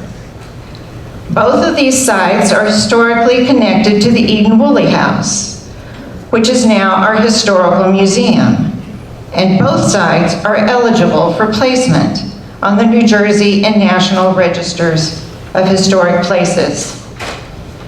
To determine eligibility, the State Historic Preservation Officer reviewed over 1,000 pages of research and testimony. The first eligibility opinions were recorded in 2002, 2003. In May of this year, the original opinions were upheld and new information was added. This list of eligible properties is not just honorary. Eligibility provides the site with certain legal protections. And if state funds were ever used for the preservation activities on these historic sites or on the Woolley House, this provides additional legal protection. Some people may not know that the New Jersey Historic Preservation Office is part of the New Jersey Environmental Protection Agency, or that the protection of historic resources is tied to the wetlands permit. Historic sites found on property containing wetlands are protected by state and federal law.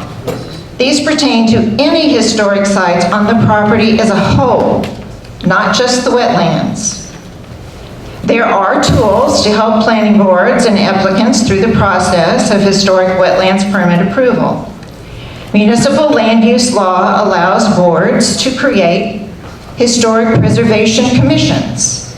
The role of the commission is to provide written reports to the board regarding applications for development on historic properties, among other duties. The Historic Preservation Office also allows applicants to explore design options during early development in order to protect the historic sites. Applicants may also request a pre-application conference with the New Jersey Department of Environmental Protection. Apparently, this applicant decided not to take advantage of these services. If the applicant had fully cooperated with the Historic Preservation Office and the New Jersey Department of Environmental Protection, it is possible they could have developed a plan to avoid damaging the historic sites. And if the applicant had followed this path, it is possible they would have their wetlands permit today. So, now the applicant has two choices. They can redesign the project to build around the historic sites, preserving them intact, or they must contract for costly field work conducted by an archaeologist and historian who are required to meet specific federal standards. The applicant is responsible for the cost of field work, which can be expensive and time-consuming.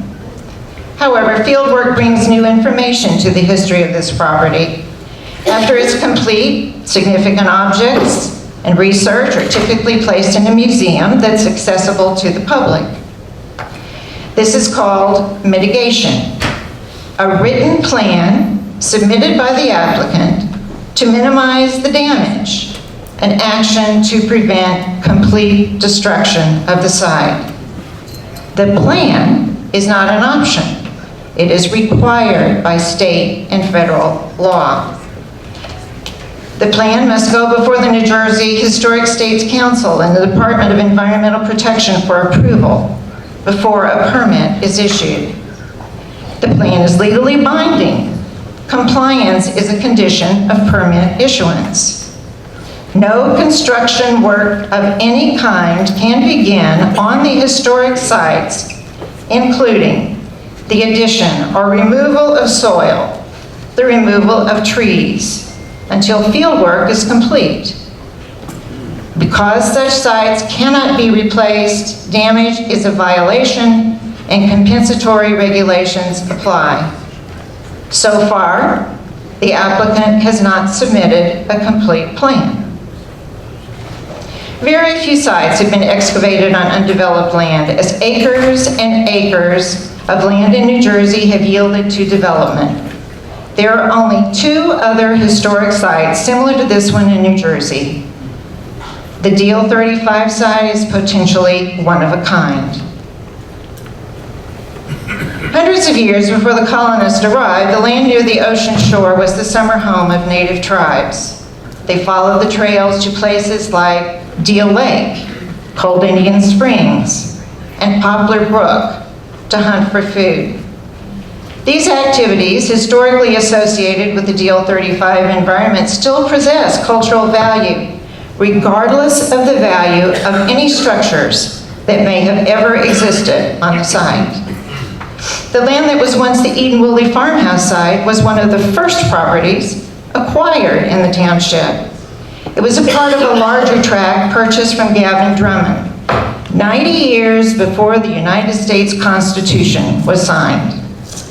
Mr. Drummond also owned the land that is now Wanamassa, originally purchased from 3 Lenni Lenape chieftains. It is the last property of this kind in the township.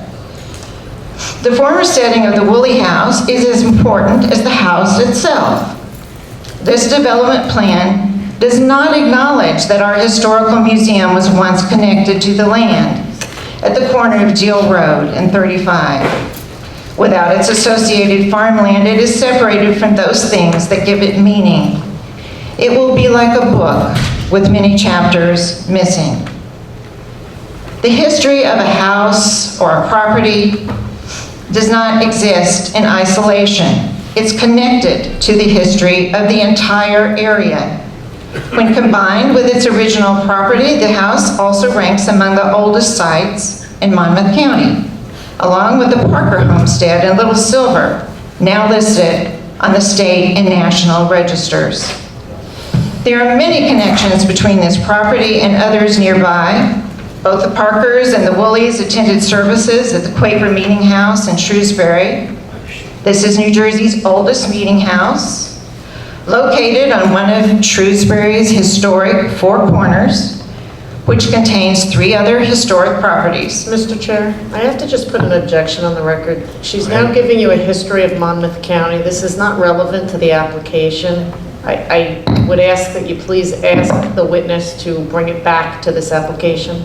I will bring it back to the application. My reason for including this was that I do know that many people feel that historical sites in general are not important, and the connections that they have with other sites give them importance. So I will proceed, and I will cut that short. I was about finished with that section anyway. With this proposed development, there will be no trail or walking path to commemorate the places Native Americans hunted and gathered. Nothing on the site will remind us that this was once a historic farm. There will be no sense of place. The uncommon will be replaced by the common, because we remove all traces of what is meaningful, historic, or unique about this property. All visual reminders will disappear. It will look like thousands of properties anywhere in America, because we traded our heritage for fast food, gasoline, and perhaps a place to spend the night. The decision forward on this particular issue is not up to the applicant alone. It is a decision for all of us to make together. I thank you for your time. Thank you, Mrs. Shea.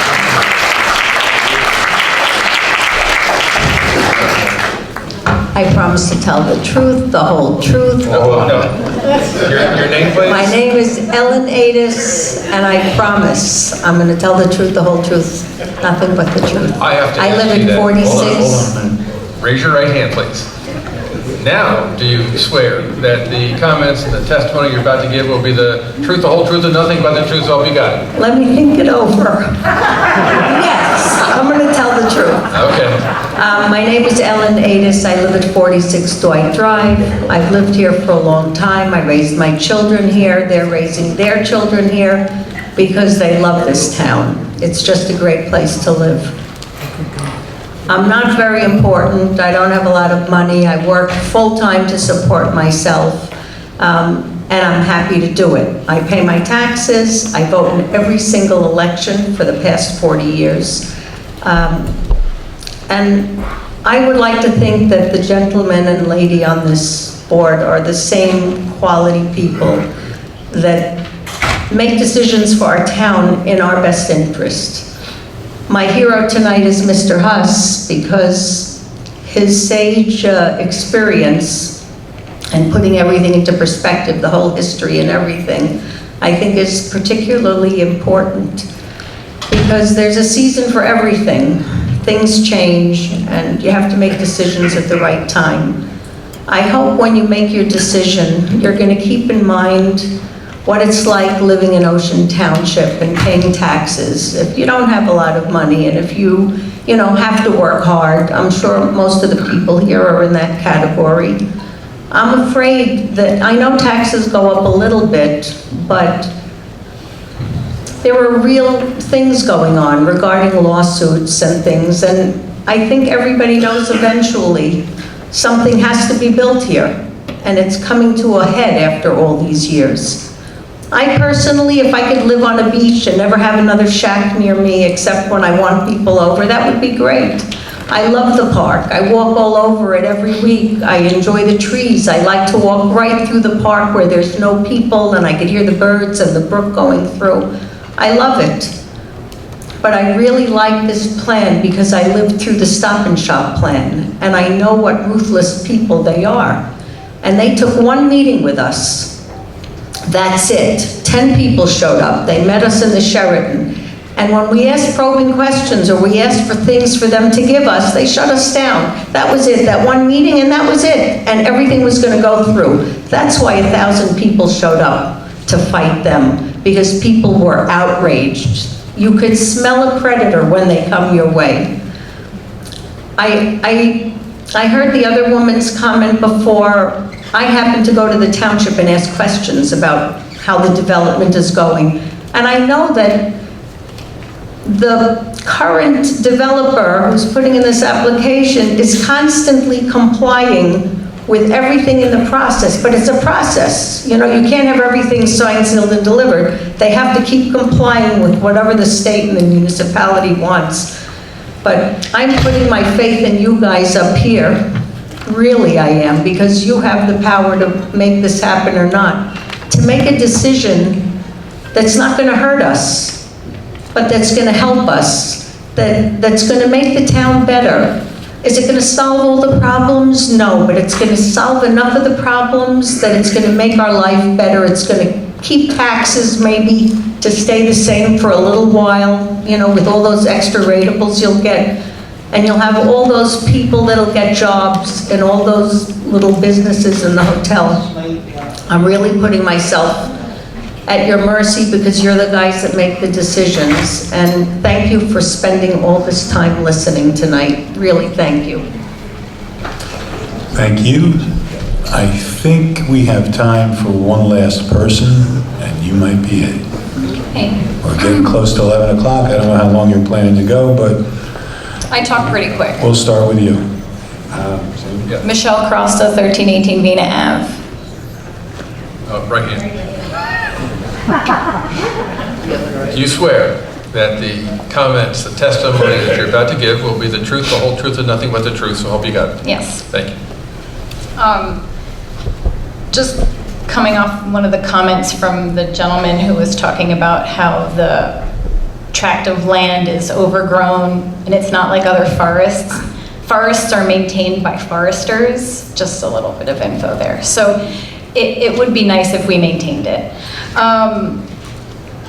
So I'm going to cover a couple things, mostly environmental. That's near and dear to my heart.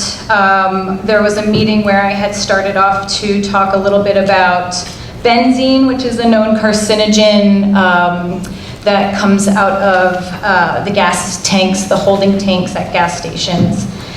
There's a report by Professor of Environmental Health Science at Columbia University, and they've been talking about the benzene releases from those storage tanks. And the tanks have vent pipes. They release the fuel vapors to the atmosphere once the tanks get overpressurized. And they're starting to get more information about it now because it's kind of a hidden source, and as we know, it's a gas that is a little bit hard to recognize. So what they're finding in their discoveries is that the vent pipes release 10 times the amount of benzene, which, as I just mentioned, is a known carcinogen, than previously assumed in modeling used to determine how far gas stations should be placed away from sensitive sites like homes and schools. There's research that revealing that the current regulations are insufficient to protect people from all toxic chemical exposure near gas stations. So a recent analysis published in the American Journal of Epidemiology found an elevated risk of childhood leukemia among children living near gas stations. So there's a gas station on the site, and there's a lot of restaurants with outside seating, there's homes. If I had a family, I would never let them sit outside to eat while breathing in toxic fumes. I think it's really irresponsible, actually, to build that close, having a gas station right there. And from what I understand, we already have elevated cancer clusters in our community. And for people that enjoy research and health research and environmental research, 70 to 90% of cancers are environmental. So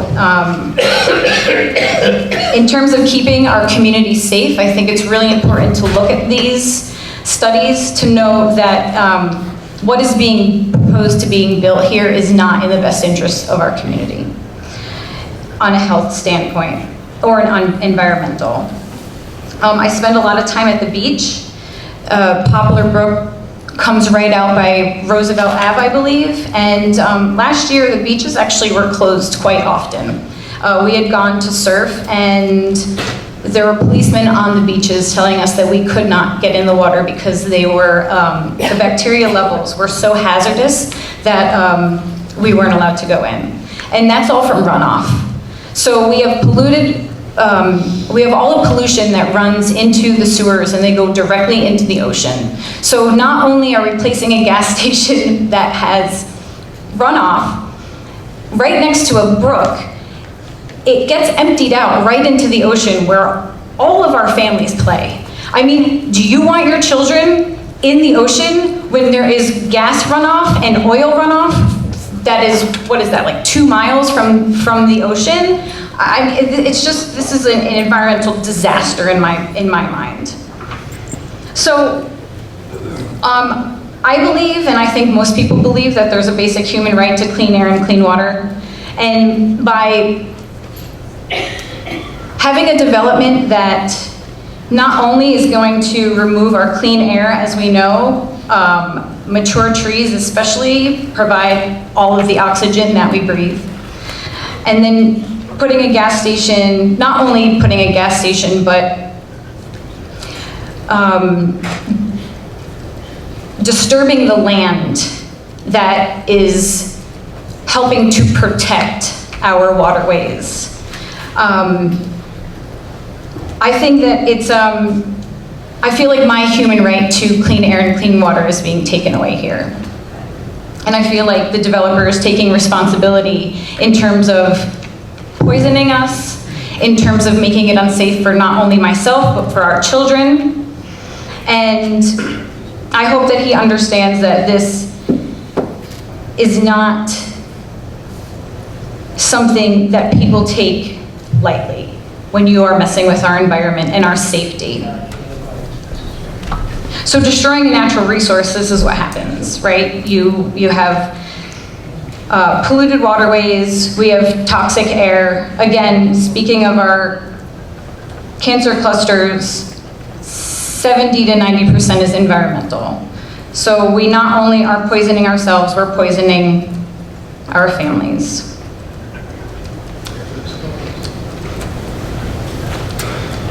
I'd like to be in a community. I'm kind of new here. I guess I didn't really know what I was moving into when I had moved. I have some friends that lived here and they really enjoy the community aspect of our town. I feel like we're really losing that lately. I feel like the trees and the natural surroundings that we have here is what makes this place so great. I moved from the city and I moved here specifically because there were nice mature trees, people had nice gardens, and there seemed to be a real affinity towards people taking care of their properties. I feel, I kept asking myself what we gain from this development. And I mean, let's be honest, this isn't winning any like architectural prizes here. There's nothing like super interesting about it. It's just kind of the run-of-the-mill, you know, what you see up and down 35. And I feel like it's kind of sad because coming into this community, I know that there are a lot of artists and a lot of creative people, and I feel like not only could we do better, but we can make it a place that kind of suits everybody. We're losing trees, we're losing wildlife, we're losing our sense of our town. We have unwanted, unneeded, unsustainable, useless development that I personally feel is being shoved down our throats. And what do we gain? We're gaining nothing. In any sense, we're losing everything. We don't get anything from this. They get it all. They get the money, they get the development, they get to say, this is all, we built this. We are losing everything in this. We're not the ones that profit. We're just getting poisoned. I feel like this town has such an opportunity to set an example of how other towns go about building. How we can protect the land, we can protect the wildlife, we can protect our community. We are moving into the 21st century and we are not doing it in an environmentally sustainable way. Not only are we talking about gas stations, which there are plenty of. I don't think one of us sits in line for more than 5 minutes to get gas. If anything, you roll up and they're waiting for you. It is completely unnecessary. There is no regard for the environment in this plan. There is no regard for the community that surrounds it. And as many of us know, we are in a global climate crisis. It is very aware, it is everywhere you look.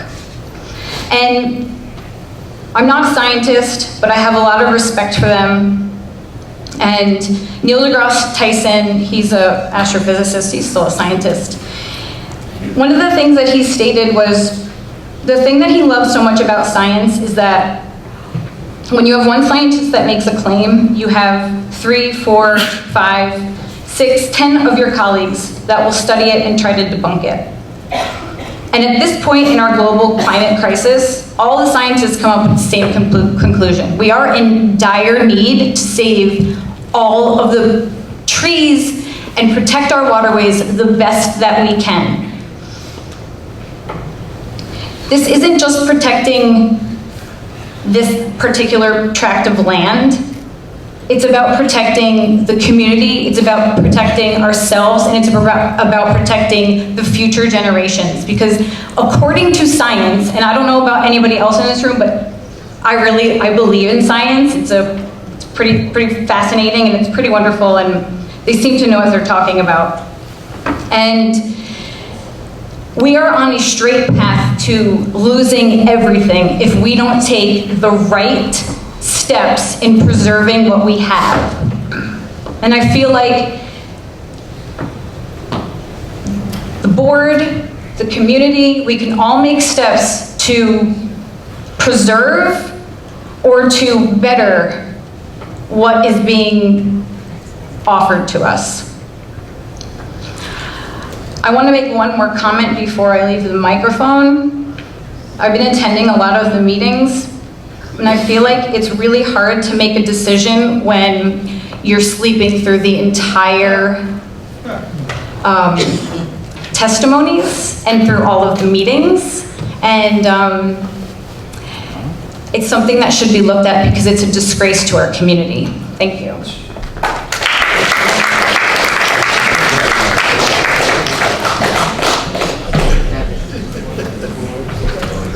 Pretty insulting. All right, hold on. All right, it is, if I can look way back in the room, it looks like it's 5 after. So we have 3 folks on my right who are wanting to testify. And those who are lined up here, would you please stand up? So we have 2, 4, 5. So based on simple... 6, 7. Oh, 6, 7. Is there anybody else who's planning to give comments? If you would just stand up, please. All right. Well, I think it's extremely obvious that even if we extended the hearing for a long time, there is no way that the comments could be concluded tonight. So I do know, Mr. Chair, that at least maybe several board members were suggesting that we continue. However, and you have that option, but we're going to have the comments, and then, as Ms. Krimko indicated, she may take the right of having at least a summation and maybe some testimony to counter some of the comments. Is that fair to say, Ms. Krimko? It's fair to say. So, Mr. Chairman, it is up to you if you want to extend, but we've been at this for a long time. Just took a quick poll of the board members, and they do not want to extend, so Can I have a moment to speak before the go right ahead. board takes a vote? Understanding that we're not going to finish tonight, we have been at this for many, many long months together.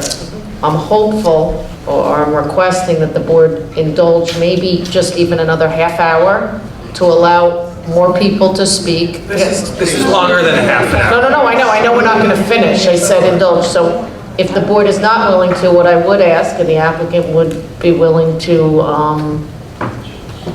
pay for, according to the ordinance, is another special meeting, because obviously we're not going to finish this if we're limited to 45 minutes at the council meeting. I'm sorry, at the regular meeting. All right, first of all, I know on the right-hand side, I hear folks saying no more time. Is that, all right, no more time, and on the left, no more time. All right, so I think that's conclusive. We're going to stop now. Now, I want to look at Ron, the head of the department, and I'm going to ask him about a solemn oath that he gave. The board made a resolution that there would be no more meetings. Sorry. Yeah. I gotta do it. The board had a resolution that there would be no more meetings at all throughout August. I meant September, a special. In September, I knew that you weren't going to meet again in August. We could check the availability, but we wouldn't, I believe you'd have to renotice. Why can't this be done at a regular meeting? Because I don't think that we're going to finish in the next, if we're limited to 45 minutes at a regular meeting. I do not think we would. Right, so what I would, and that's not just for the applicant, Mr. Duthie, that's for all the people that are also coming out and sitting through it and then having to come back and... I understand. Arrange babies. So what I would suggest is that perhaps we carry this to the board's next regular meeting without the need for further notice, and then I take the opportunity to work with Ron to see if we can come with a mutually acceptable special meeting date. If we do, I'll be required to renotice. Is the board amenable to that? If it can't be carried at the meeting. I would just make a note, Chairman, as I'm looking at the calendar, that the next regular scheduled board meeting is also back to school night at the schools. And as a new parent of a kindergartner, I would hate to choose between having spent 9, 10, 12 months of my life invested in this. I would hate to have to choose between those two options.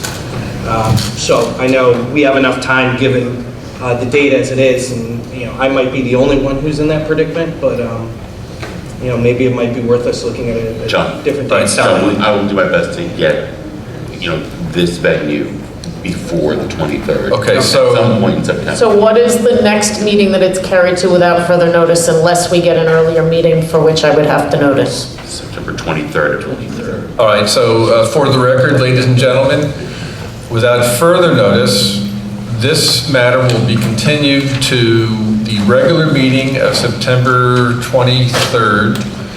That regular meeting, as usual, starts at 7. That's an agenda meeting for a half hour. The testimony, the application starts at 7:30. But again, there's a request for a special meeting, and if that's the case, then there will be additional notice. Mr. Chairman, we can now consider a motion to adjourn with a vote. So moved. Second? Second, please. Second. Roll call vote, please. I'm sorry, we can't hear. The meeting's still going on. Excuse us. Please quiet. Roll call? Yes. Dr. DeBenedetto? Yes. Mr. DeFilia? Yes. Mr. Duffy? Yes. Ms. Close? Yes. Mr. Sienna? Yes. Mr. Weinstein? Yes. Chairman Barilli? Yes. Meeting's adjourned.